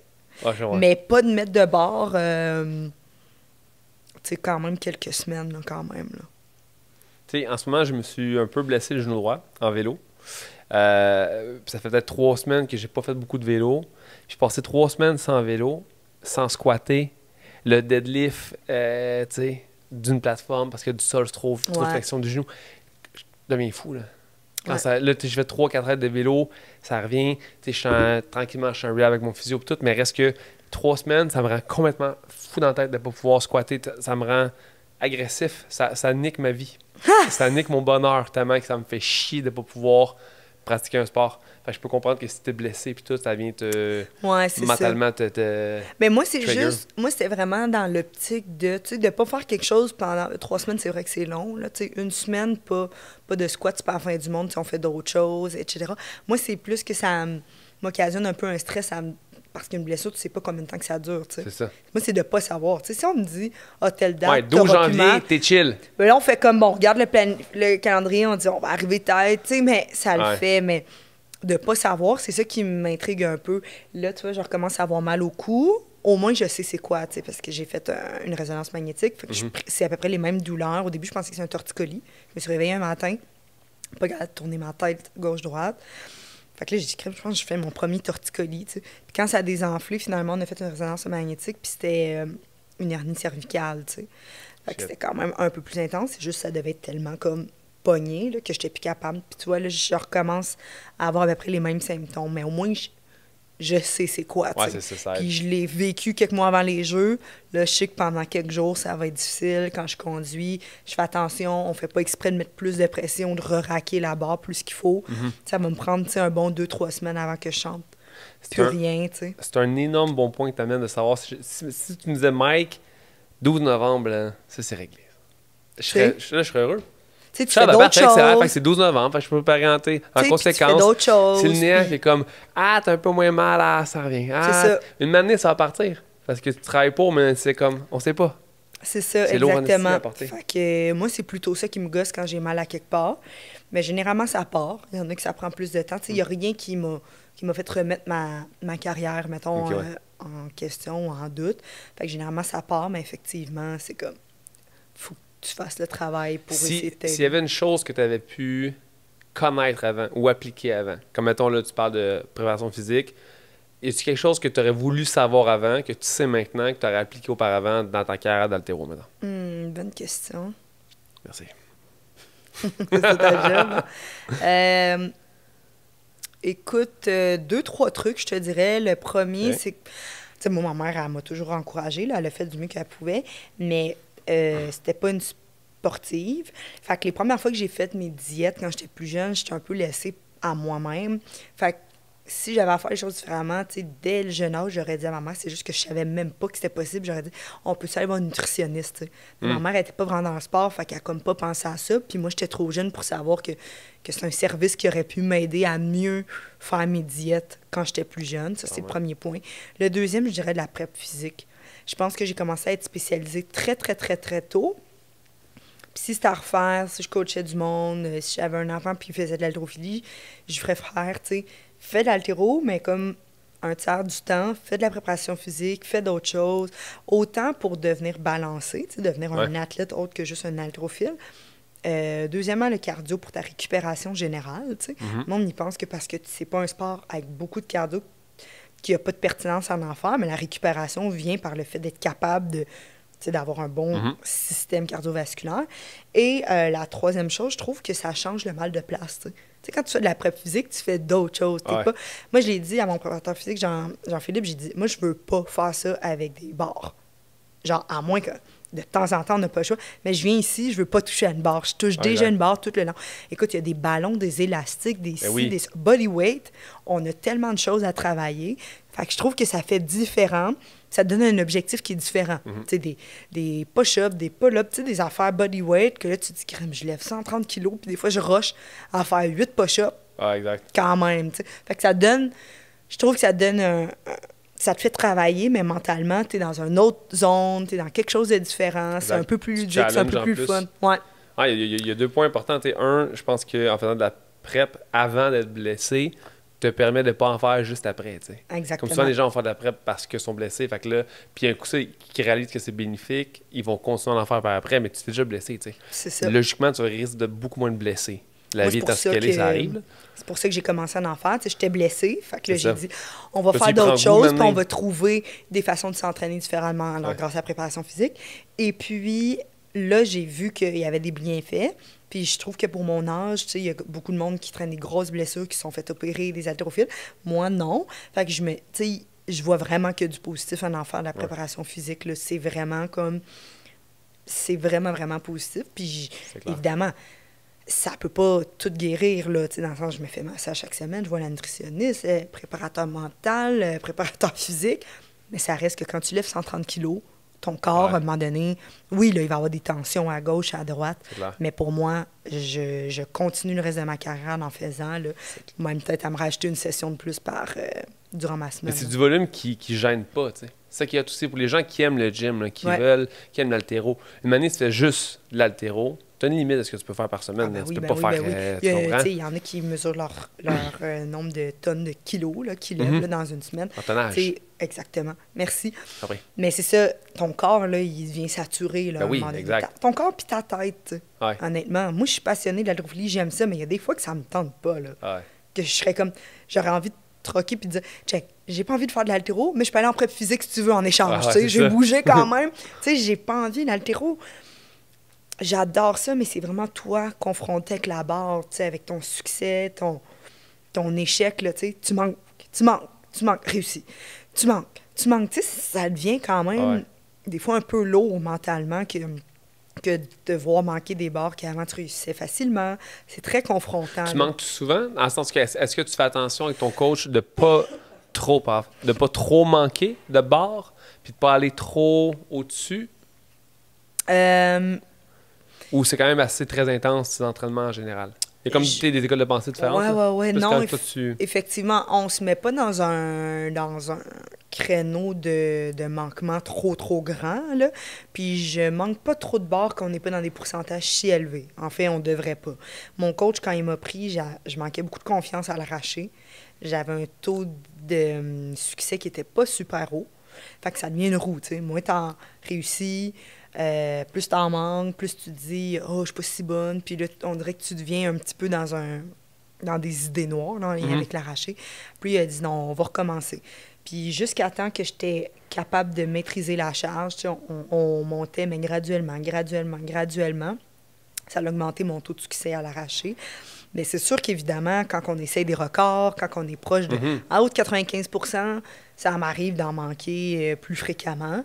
Mais on parle de 1 ou 2 barres dans ces eaux-là quand on arrive là. On ne va pas s'acharner 10 fois là, sur une barre. Là, 1 fois, 2 fois maximum. Des fois, on peut redescendre pour refaire une montée où on fait comme... Regarde, c'est comme à la compétition, on essayait, c'était ça l'objectif. Ça n'a pas marché malheureusement. Et pour les jeter. Là, avant qu'on passe aux 5 questions, dont la 5e que tu as bien hâte que je te pose, j'avais un point, concernant, tu as dit tantôt préparation mentale. Oui. Tu consultes un psychologue sportif, quelqu'un qui t'aide là-dedans? Oui. Es-tu à l'aise de me dire un peu quels sont les aspects que tu discutes avec cette personne-là? Qu'est-ce que tu veux renforcer chez toi? Qu'est-ce qui est problématique? Oh mon Dieu! Je naisse. Écoute, c'est ça, je vois un préparateur mental, en fait, plus avant les Jeux olympiques. Et puis, La première fois que j'ai décidé d'en voir un, c'est quand j'ai fait mon changement d'entraîneur. C'était difficile, je me posais des questions. J'étais comme, comment tu fais pour savoir que ton choix est bon? C'est huge juste pour un athlète de faire ça. Ouais, de quitter, de rester, tu sais. C'est comme une séparation, tu sais. Tout le temps, à un moment donné, tu te dis, je fais-tu le move, c'est-tu correct, mes raisons sont-tu valables, c'est tout ça? C'est exactement ça. Fait que là, moi, je me suis assis. Mon ancien entraîneur était à La Chute. Je faisais Villeray à Montréal jusqu'à La Chute. Il y avait plusieurs problématiques, dont le voyagement. Puis là, j'ai dit, est-ce que c'est ça, tu sais, quand ils disent les grands athlètes, il faut faire des sacrifices dans la vie pour être bon? J'ai dit, tu sais, faire 1h15 de route à tous les jours, c'est-tu ça? Puis j'ai dit, faut-tu que je déménage là-bas, etc. Puis il m'a dit, tu sais, toi, quand t'es pas à Montréal, tu seras pas heureuse, tu sais. Puis la composante d'être épanouie puis d'être heureuse, elle est importante pour toi. Évidemment, c'est pas juste à cause du transport. Quand j'ai changé d'entraîneur, il y avait d'autres problématiques, mais ça, c'en était une. Puis, il m'a fait réaliser que oui, il y a des sacrifices que moi, je suis prête à faire. Les heures d'entraînement, si, ça, plein de choses. Mais moi, il faut que mon lieu d'entraînement soit à Montréal. Il faut que je puisse... Tu sais, il m'a dit, qu'est-ce que tu fais des athlètes qu'on met dans des endroits tellement éloignés de leur famille, de café, des gens qui aiment la forêt qui vont en ville, des gens qui aiment la ville qui vont en forêt. Leur journée de congé, là, de quelle façon qu'ils s'épanouissent, puis qu'ils ont du plaisir, qu'ils ont du fun, qui pensent pas à leur sport. J'ai dit, bonne question. Moi, je sais pas qu'est-ce que je ferai à La Chute. T'sais. Moi, j'ai besoin d'être ici, proche de mon monde, pour être épanouie. Fait que ça a été le premier élément qui m'a fait du bien que de voir un préparateur mental pour me poser ces questions-là. Ensuite, évidemment, ça a été la gestion du stress pré-compris, la gestion de l'échec par rapport à l'arraché. J'étais comme crime, ça me fait chier de toujours manquer le mouvement. Je suis quand même à un haut niveau, puis ça me trigger autant de faire cet exercice-là. Fait que ça a été le stress, la gestion de l'arraché, la communication avec mon entraîneur. Ça a été vraiment ces 3 éléments-là les plus importants pour moi.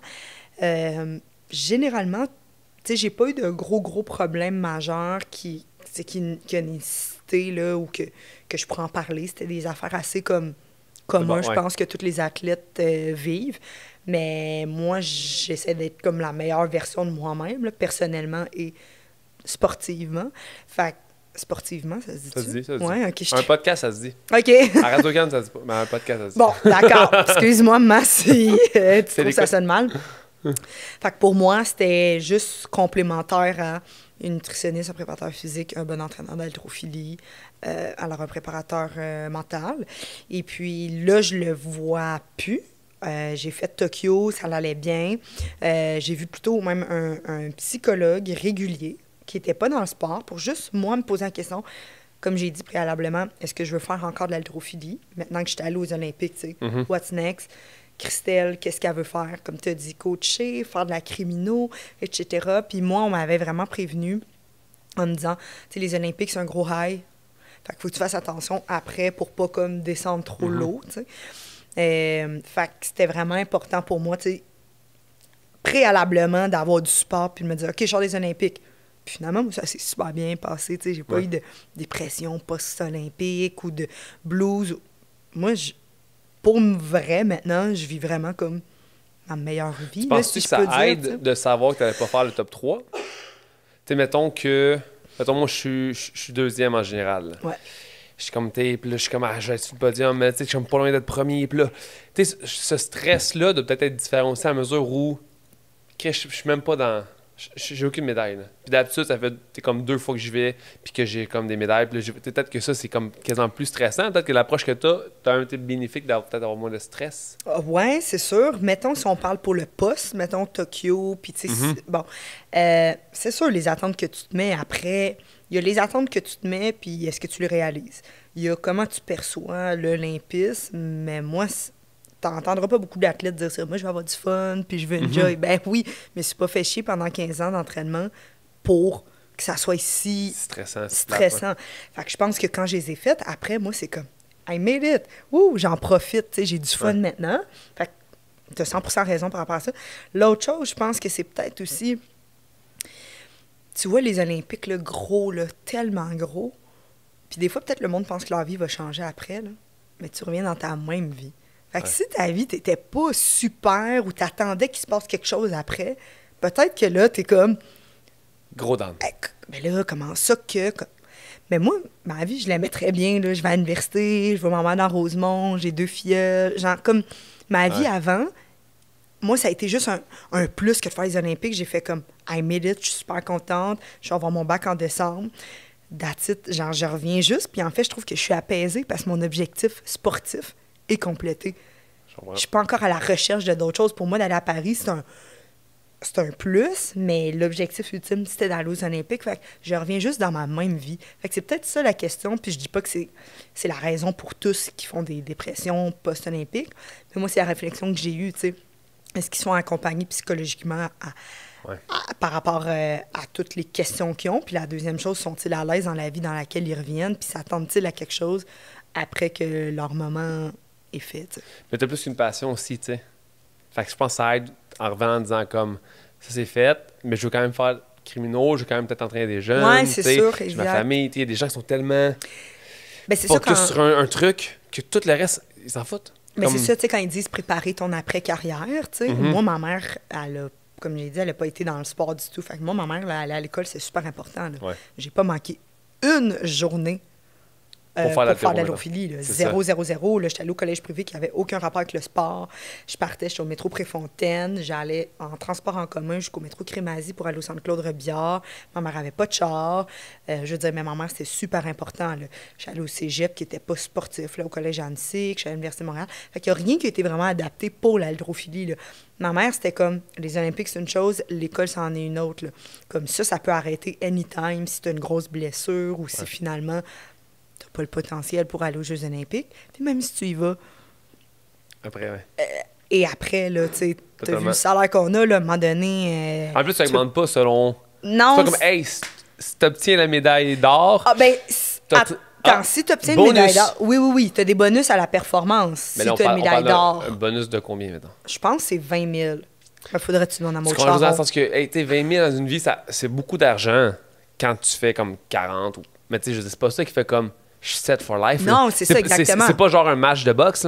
C'est pas un montant de genre, si tu gagnes, t'as genre 1 million. Non, exactement. Puis si tu regardes comparativement aux États-Unis ou d'autres pays, eux autres, ils sont quasiment proches de 100 000 pour une médaille d'or. Fait que je pense que c'est 20 or, 15 argent, puis 10 bronze. C'est des peanuts. Comme je dis, il faudrait valider avec ceux qui ont une médaille. Même c'est 30, tu comprends? Mais tu comprends, c'est à peu près ça. Fait que non, c'est pas énorme. Fait que oui, tu as des bonus à gauche, à droite. Tu peux vivre 1 an, 2 ans de plus peut-être, tu sais, quelque chose comme ça. Mais pas 15. C'est pour après ça que une carrière, il n'y a rien qui arrive. Non, c'est ça. Faut que tu deviennes coach, faut que tu fasses quelque chose d'autre, là, tu sais. Ça peut créer une crédibilité pour être coach, mettons, à la limite, mais tu peux pas vraiment vivre de 20 000 $ de plus. 20 000, pas moi, pas à Montréal. Non, non, mais même à Joliette, même à Saint-Lin. Ouais, c'est ça. Tu comprends, tu peux pas vraiment... Exactement. Fait que pour moi, j'avais déjà prévu, j'aime déjà ça faire de l'haltéro, de faire, d'étudier en criminaux. Je sais pas si quand j'étais en criminaux, je vais être aussi passionnée qu'en haltéro, mais c'est sûr que j'aime ça, tu sais. Ouais. C'est sûr que, là, de vivre par ton sport, là t'es la crème de la crème, là, on est ailleurs. Mais je le sais qu'il y a d'autres choses qui m'attendent après. Tu fais un autre sport, tu sais. Peut-être que le tennis, c'est plus payant, peut-être que... Ah ben oui, c'est sûr, là, il y a des sports que, tu sais... Peut-être, mais c'est plus payant. Exactement, quand tu touches le million, c'est une autre chose, là, tu peux... T'es moins stressé d'aller à l'école. Peut-être la F1, tu sais, je sais pas. Bien sûr. Lance Stroll. Mais si tu regardes les sports amateurs, il y a quand même beaucoup de monde qui vont à l'école, là. T'as reçu Antoine, lui, il va à l'école. Ouais. Catherine Savard est allée à l'école. Maude aussi. Je connais pas beaucoup de monde en sport amateur qui n'ont pas fait une formation, ou qui n'ont pas un plan B, là. Tout le monde sait que... ça peut finir anytime. Là. C'est le temps des 5 questions. C'est le temps des 5 questions. Question numéro 1. Stressée, anxieuse. Là, tu l'es moins depuis que tu vois quelqu'un qui t'aide. Mais qu'est-ce que tu fais pour te relaxer? Je suis pas trop anxieuse dans ma vie, d'abord. Mais quand que je suis overwhelmed, généralement, moi, ça m'arrive quand que je book trop de choses dans mon horaire. Okay. C'est vraiment ça qui me tue, là. Dans le fond, moi, des fois, je fais mon horaire comme si j'avais pas de buffer de déplacement, rien, là, tu sais.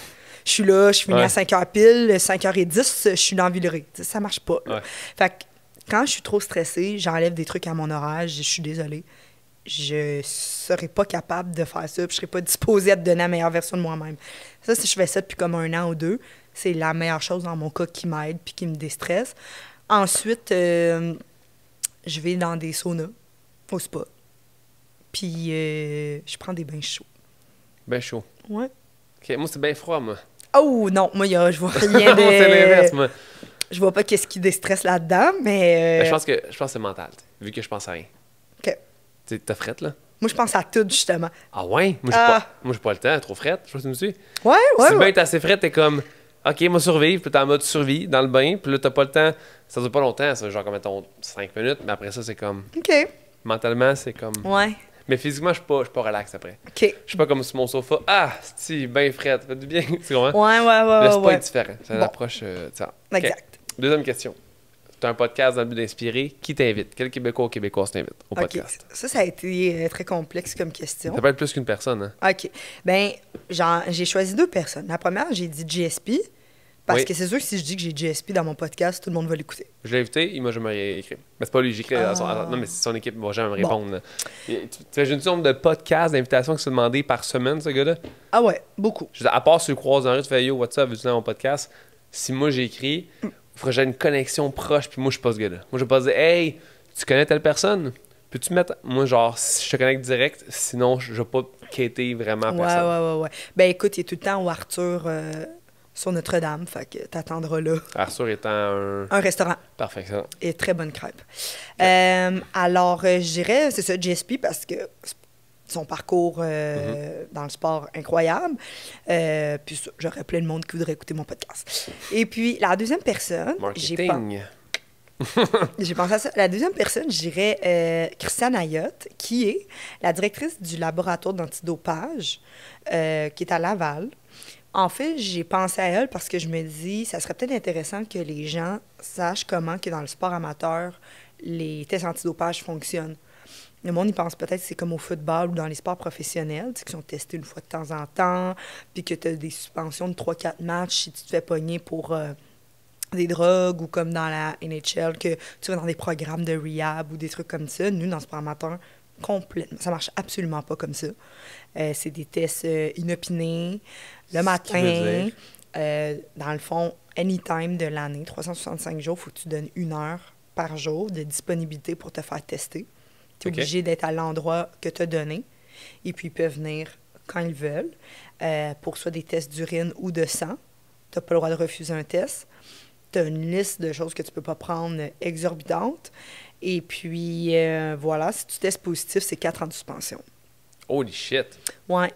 Fait que c'est vraiment, vraiment... Tu sais, moi, j'ai l'application sur mon cell. Fait que là, demain, je pars à Toronto. Il faut que je le mette à jour. S'il se pointe chez nous parce que j'ai pas mis à jour, que j'étais pas à mon appartement. À tous les jours, il faut que ça acheté où? Ouais. Ben, tu sais, moi, je mets une batch chez nous de 6 à 7 le matin, tout le temps. Mais si je dors pas là, il faut que je le mette à jour. Sinon, je peux avoir une strike à mon dossier. Après 3 strikes... C'est intense. Ben, c'est intense en même temps. Après 3 strikes, c'est un test positif. C'est... Fait que j'ai choisi Christiane Ayotte parce que je trouvais ça intéressant qu'elle vienne expliquer ça, puis le dopage en sport amateur, comment ça marche. Trouves-tu que c'est too much?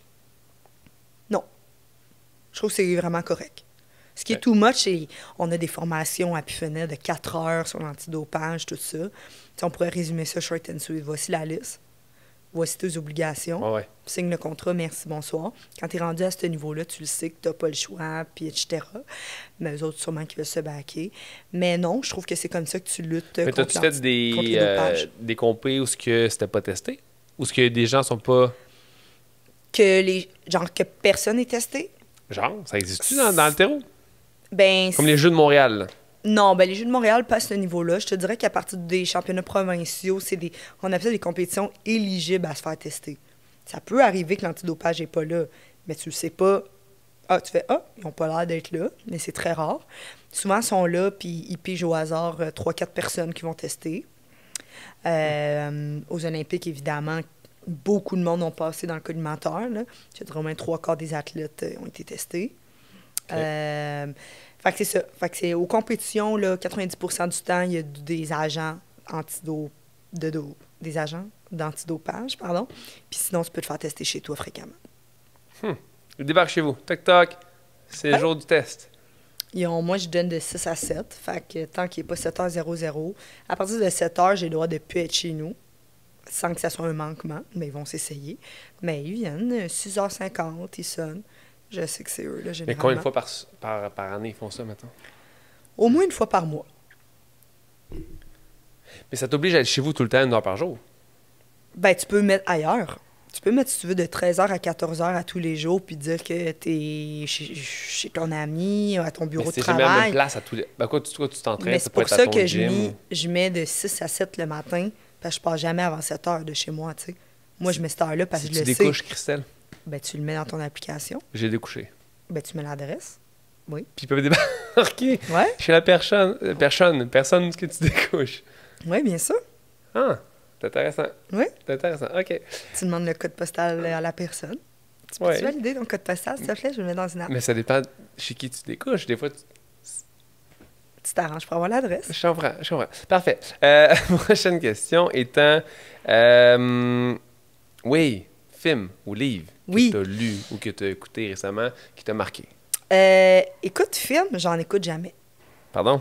Il y a tellement de films intéressants en plus sur le sport et tout. J'écoute jamais de films. Je suis plus une fille de documentaire, mettons. OK. C'est Euh, pas un documentaire qui t'a marqué récemment. Ben, tu sais, j'ai écouté le documentaire de... Quel documentaire qui m'a touché récemment? Écoute, je peux pas répondre à ta question, mais si j'avais à répondre à ta question, c'est le film Mommy, qui est mon film préféré comme de tous les temps. Mais mon registre, c'est pas très large. Oui, c'est ça. J'ai un registre de comme 30 films, max. Là, si t'aimais Mamie, là, Ouais. tu te prives d'un bonheur incroyable de voir des films. Mamie, c'était le film que j'ai écouté pour la première fois qui m'a amené un peu à aimer le cinéma d'auteur. T'sais. Avant ça, ça me parlait pas trop. C'était pas complexe, mais c'était pas un cinéma que j'aimais. J'aimais plus dans le cinéma populaire. T'sais. Puis un de mes amis, Mirko, qui travaille en cinéma puis en réalisation, me dit « Viens voir le film. » Je suis parfait. Qui réalise? Il me dit « C'est Dolan. » Puis là, moi, Dolan, incapable. Pas... Tu sais, je l'ai au podcast d'un matin, là. Mais ce que je voyais de lui, ça me parlait pas. Fait que là, je disais « Hey, Dolan, je suis pas sûr, mon chum. » On dirait que, j'avais vu, je pense, un autre film avant, j'oublie « J'ai tué ma mère. Okay. » J'avais pas trop embarqué. Je suis comme, man, son cinéma, je sais pas, ça me parle pas. Puis... Anne Dorval à l'époque, je sais comment. Aujourd'hui encore là, je l'arrête tout de suite. T'sais, genre. Mais à ce temps-là, je sais comment, je sais pas, elle est bizarre. Je suis pas sûr d'aimer son jeu d'acteur. Là, après ça, une scène, la meilleure scène du film, c'est genre dans la cuisine. Puis c'est genre Anne Dorval, Dolan qui réalise, bien sûr, et Céline Dion. Puis Céline Dion, pas capable. Mais cette scène-là, c'est 3 facteurs que j'aime pas, là. A été une scène la plus marquante de ma vie. C'est-tu quand ils chantent ensemble? Ouais, ils dansent, là. Ouais. Tabarnak de scène. En tout cas, ça pour dire que... Je pense que c'est sur On ne change pas. Oui. Ouais. Parce que, fait que, tu sais, moi, tout ça fait... Tout était là pour que j'aime pas le film, tu sais. Ça m'a ouvert à tellement de films incroyables qui m'ont fait vivre des émotions que jamais j'aurais pu découvrir si c'était pas de Mamie. Ça pour dire que si c'était de Mamie, je vais t'écrire une petite liste de noms de films que tu vas triper ta vie. Là. OK, parfait. Mais ça a vraiment... écoute, je suis revenue... Je l'ai vu, je sais pas si j'allais chez ma mère ou j'habitais encore là. Du cinéma Beaubien, en marchant chez ma mère, je pense que j'ai pleuré tout le long. Ça m'a vraiment, là, vraiment touchée comme Est-ce que le monde applaudissait dans la salle? Parce que Beaubien, moi, je l'ai vu, puis après le film, tout le monde applaudit. Ouais. C'était... Tout le monde applaudit. C'est fou, là. Hey man, quel film. Quel putain de film. Ouais. OK. Tu écris son nouveau clip à Dolan qu'il a fait. Avec Adèle. Ouais. J'ai vu des bouts, j'ai entendu la toune, mais je vais... Ils l'ont tourné... Genre, ça arrive ça de là. Ouais, c'est ça. Pas à Fernham, mais genre... Bromont, genre Sutton. Sutton, je pense. Ouais, je pense qu'il y a le mot Saint dedans en ville. Saint quelque chose. Écoute, moi, quand tu sors de Montréal, de toute façon... Ouais, mais c'est loin. Tu me parles. Adèle qui débarque à Saint-Clotilde, je sais pas quoi, c'est bizarre. OK, puis t'es une fille qui lit ou non? Pas beaucoup, malheureusement. Plus par manque de temps à cause que je vais à l'école. Fait que quand j'ai du temps, je lis mes trucs d'école. C'est vraiment juste parce que j'ai des gros textes en criminaux généralement à lire. Là, fait que je me concentre là-dessus. Mais mon auteur préféré, c'est Frédéric Becbédère. Je connais pas. Oui, un auteur... Oui. L'amour dure 3 ans, Nouvelle sous extasie. OK, oui. Alors, ça, c'est... Moi, dans le fond, quand j'aime quelque chose, je le re-regarde, relis. Puis là, ben, j'ai reçu un livre qui s'appelle After the Ecstasy de Laundry, C'est un ami qui m'a conseillé ça, qui m'a dit, tu sais, tu reviens des jeux, c'est comme d'ecstasy, après de laundry, faire comme le reste de ta vie. Pas plate, là, mais qui s'en vient. Je ne l'ai pas commencé encore. J'attends vraiment. J'ai comme une liste de quelques livres que je voudrais lire, mais j'attends de finir mon bac pour avoir un peu plus de temps. Il n'y a rien de pire que de commencer un livre, l'apprécier, puis pas avoir le temps pendant 2 semaines. Exactement. Puis là, j'ai des examens. Pour moi, à l'école, il faut quand même que je mette du temps. C'est pas si naturel. Fait que le temps que j'ai, c'est pour étudier. Okay. Question 4. Oui! Une leçon que tu as apprise avec le temps. Une des plus grandes leçons. Écoute, je n'en ai pas trouvé une. J'en ai trouvé plusieurs. On a le temps, c'est un podcast. By the way, tu avais dit 60 minutes de contenu en général que tu as. On est plus que ça. Pas vrai? Oui. Bon. C'est pas un reproche, au contraire, mais encore je dirais pardonner. Pour plusieurs raisons. Je trouve que les gens, des fois, ils se laissent pas la chance de pardonner, puis ils deviennent amers, aigris, puis finalement, ça les brûle de l'intérieur, je sais. Fait que moi, dans ma vie, j'essaie de pardonner dans la mesure du possible. Sourire à tous les jours ou rire à tous les jours, ça, c'est comme... Genre, moi, j'essaie de enjoy tous les moments possibles, tu sais, puis je trouve qu'à tous les jours, tu devrais avoir quelque chose d'assez le fun qui te fait sourire. Travailler fort. Il y a rien qui fonctionne sans le travail. Ça, c'est comme la clé pour moi, genre un leitmotiv. Puis, vraiment de ne pas se prendre au sérieux. C'est ça que j'aurais à dire. Ben, c'est beaucoup de choses. Ouais, c'est comme plein de mots, éléments qui sont vraiment importants pour moi. Je pense que ce matin, je parlais avec ma cliente de la différence entre travailler fort et la rigueur. T'sais. Puis elle me disait, tu sais, moi, mon copain, c'est un gars qui travaille super fort. Mais il n'est pas rigoureux, tu sais. Puis je suis comme ça, c'est une grosse différence entre, tu sais, travailler 60 heures semaine, mais travailler 40 d'une façon ardue, d'une façon concise, précise, avec tu vois, tu me suis. Des fois, les gens veulent faire énormément de travail, t'es comme oui, mais travailler fort, ça veut dire travailler fort. C'est pas juste travailler, ça veut dire comme prendre le temps de faire chaque truc comme il faut, bien le faire, puis rigoureux. Oui, effectivement. C'est juste que, tu sais, en haltéro, c'est... Si t'aimes pas travailler, tu peux pas faire de l'haltérophilie, tu sais. Fondamentalement, il faut que t'aimes souffrir un peu puis te dire que ça va payer, mais... Puis généralement, tu travailles pas mal plus que ça paye. T'sais. En haltérophilie, là, tu vas travailler des heures et des heures et des heures à pratiquer un mouvement, puis peut-être tu vas arriver à l'accomplir, puis cette charge-là que tu as travaillé, des mois et des mois, tu la manques. Il faut que tu aimes travailler pour retourner le lendemain quand même, puis continuer. T'sais. Y a-tu d'autres sports que tu as le goût de faire ou que tu aimes faire, à part l'haltéro? Pas beaucoup. J'aime ça faire du vélo. OK. C'est juste que, tu sais... Ah, t'as fait du vélo à Tokyo? Tantôt, t'as dit en vélo. Oui, j'ai fait du vélo à Tokyo, dans le village. On avait des petits vélos qu'on pouvait louer. C'est sûr que juste de rentrer vraiment beaucoup de kilomètres, c'est pas compatible avec l'haltéro. Tu sais, je mets toute ma vie pour arriver à mes séances et à mes entraînements en forme. Fait que malheureusement, c'est sûr que ça me coupe. Tu sais, j'aime ça faire du yoga chaud. J'aime ça avoir chaud. Fait que, tu sais, yoga, vélo... Puis sûrement d'autres choses que j'ai pas eu le temps encore de développer beaucoup, compte tenu que j'ai passé pas mal une bonne partie de ma vie juste à faire de l'haltéro. Je parlais avec Jeff Caron au podcast, puis il me disait genre, il aime faire du golf, il aime faire plein d'affaires, mais il dit, je peux pas, tu sais. Ouais, c'est ça. Il dit, je suis un homme fort, je peux pas. Risquer de me blesser dans un truc, ça serait ridicule. Exactement. Puis là, le volume d'entraînement est trop grand. C'est ça. Ça m'empêche de découvrir d'autres trucs parce que, peut-être du golf. Mais encore là, golf, c'est con, là, mais c'est le même swing du même côté pendant 2-3 heures. C'est technique, là. Fait que moi, je veux pas prendre la chance de me blesser en faisant d'autres choses. Fait que, malheureusement, ça attendra à préparer. OK. 5e question. Fait que si tu as 60 secondes pour parler à la Terre entière, là, tout le monde écoute Christelle. Qu'est-ce qu'on entend de Christelle? Ça peut être plus court que 60 secondes. Si la question te trouble. OK. Oui, je trouvais ça une bonne question, là, quand même. Mais, tu sais, mon message ne s'adressera pas à tous. Mais moi, je dirais que... je voudrais dire à tous les enfants qui rêvent de quelque chose, que c'est possible, que c'est atteignable, je voudrais leur dire que même si, dans leur culture, que chez leurs parents ne sont pas d'accord, qu'ils n'ont pas l'impression qu'ils sont dans un créneau qui est ouvert pour eux, mettons des filles qui sont dans des métiers ou dans des sports qui sont pas conventionnels, de continuer à y croire parce que moi, je l'ai faite. Puis j'ai eu la chance d'avoir une mère qui était incroyable que de me soutenir, puis elle a joué un rôle important. Mais il y a plein de monde qui m'ont dit « Mais l'haltérophilie, c'est pas un sport pour les gars, tu sais. » Puis pour moi, j'ai comme vraiment fait fi de ces commentaires-là. Puis j'ai continué à m'épanouir là-dedans. Puis maintenant, au Québec, on connaît quasiment que des haltérophiles féminines et très peu d'hommes qui pratiquent l'haltérophilie. Ouais. Fait que par le fait d'être passionné puis d'avoir travaillé fort, on a émergé à faire développer un sport qui, au début, semblait que restreint pour les hommes. Puis finalement, mais c'est les filles qui gagnent des médailles, t'sais.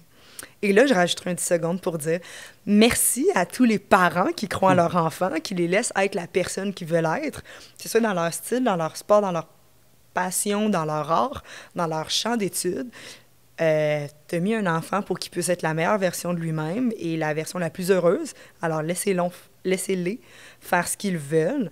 Puis merci à ma maman qui a travaillé pour deux, tout seul, à m'amener au Centre Claude Robillard, dans les tempêtes, en transport en commun. Fait que pour toutes les mamans ou les papas qui sont tout seuls, continuez, puis un jour, ça va être payant, puis peut-être que votre enfant ira aux Jeux olympiques. Puis voilà. Tu doutais de ton 60 secondes. Ben oui, là, je pensais qu'il fallait que ça aille juste un sujet, un angle, mais c'est ça que je veux dire. Alors, mais la peine t'écoute, tu fais ce que tu veux avec ton 60 secondes? Je sais bien, C'est une très bonne réponse, ça. D'accord. C'était très beau. Voilà. Mais tu sais, je pense que la jeunesse se forme à travers plein d'expériences, t'sais. Fait que si ton kid a le goût de faire du patin pendant 1 mois, fais du patin. Après, il a le goût de faire autre chose. Il faut juste, tu sais, puis une variété de sports, d'exemples de ce que c'est tellement la clé. Il faut que les jeunes puissent se développer en touchant. Comment tu peux développer une passion si tu n'essaies pas des choses? Si tu le pousses pas à. Puis même, tu sais, sûrement qu'il y a plein de kids qui vont pas, j'ai le goût de jouer au basket, ça dure 1 semaine, t'es comme OK. Mais comme c'est important qu'il touche à plein d'affaires, il va toucher à un truc, puis il va faire comme c'est direct ça. Toi, c'est l'haltéro, ça a bien tombé, mais t'aurais pu essayer. Moi, ça a bien tombé, tu sais. J'ai essayé un peu de gymnastique avant, mais c'était la gymnastique rythmique, ma mère m'a inscrit. Puis ça, c'est comme, tu sais, avec les rubans, les ballons, en permarket, mais c'est pas ça pantoute. Mais j'étais pas capable d'expliquer que moi, c'était les poutres, pas les anneaux, c'est pour les gars, mais tu sais, vraiment ça que je voulais faire, mais elle comprenait pas. J'ai fait du patin artistique, c'était pas ça. Puis quand ça a été l'haltéro, ça a pas pris beaucoup de temps que j'ai fait « Ah, c'est ça que je veux faire », tu sais. C'est vraiment ça. Puis ma mère m'a accompagnée. Puis, tu sais, là, moi, ça a été le sport, mais ça aurait pu être la danse pour un petit gars aussi, là, tu sais. Je suis une fille qui s'appelle Mère Ordinaire, Bianca Lompré, qui a adopté des enfants. Puis, un de ses garçons, il s'appelle Billy. Je tripe dessus. Il est vraiment cute. Il se met des robes pour aller à l'école. Puis, il se met du vernis à ongles. Puis, sa mère a dit « OK. Toi, t'es bien, là, t'es épanoui, t'es heureux, puis tout ça. » Puis j'imagine qu'elle parle peut-être aux parents des autres enfants, ou finalement, tu te rends compte qu'à 5 ans, le monde, ça leur dérange pas, tu sais. Dans le fond, ils répètent ce que leurs parents disent. Fait que si leurs parents disent « Hey, Billy, il avait une belle robe. » « Ouais, moi aussi. » Tu sais, l'enfant est quand même un peu naïf, puis c'est surtout ce qu'il entend des adultes, généralement, qui le fait poser comme un jugement ou une opinion. Puis elle laisse vivre son petit gars, genre, de façon vraiment épanouie, puis je trouve ça vraiment beau, puis vraiment nice. Et non pas juste dire « Non, faudrait que tu mettes un pantalon, puis il faut qu'il soit bleu. » Là, on peut pas tourner vers le rose parce qu'on a décidé que rose, c'était une couleur que pour les filles. Fait que je trouve ça vraiment cool de la voir. Elle, son enfant est heureux comme ça. Alors, tu continues. J'espère vraiment que notre génération tend vers là, tu sais. Ouais. En région, c'est peut-être plus dur à dire, là. Ouais. Mais à Montréal, je pense qu'on est quand même très bien là-dessus, mais comme... on s'en bat les couilles que ton enfant porte une robe.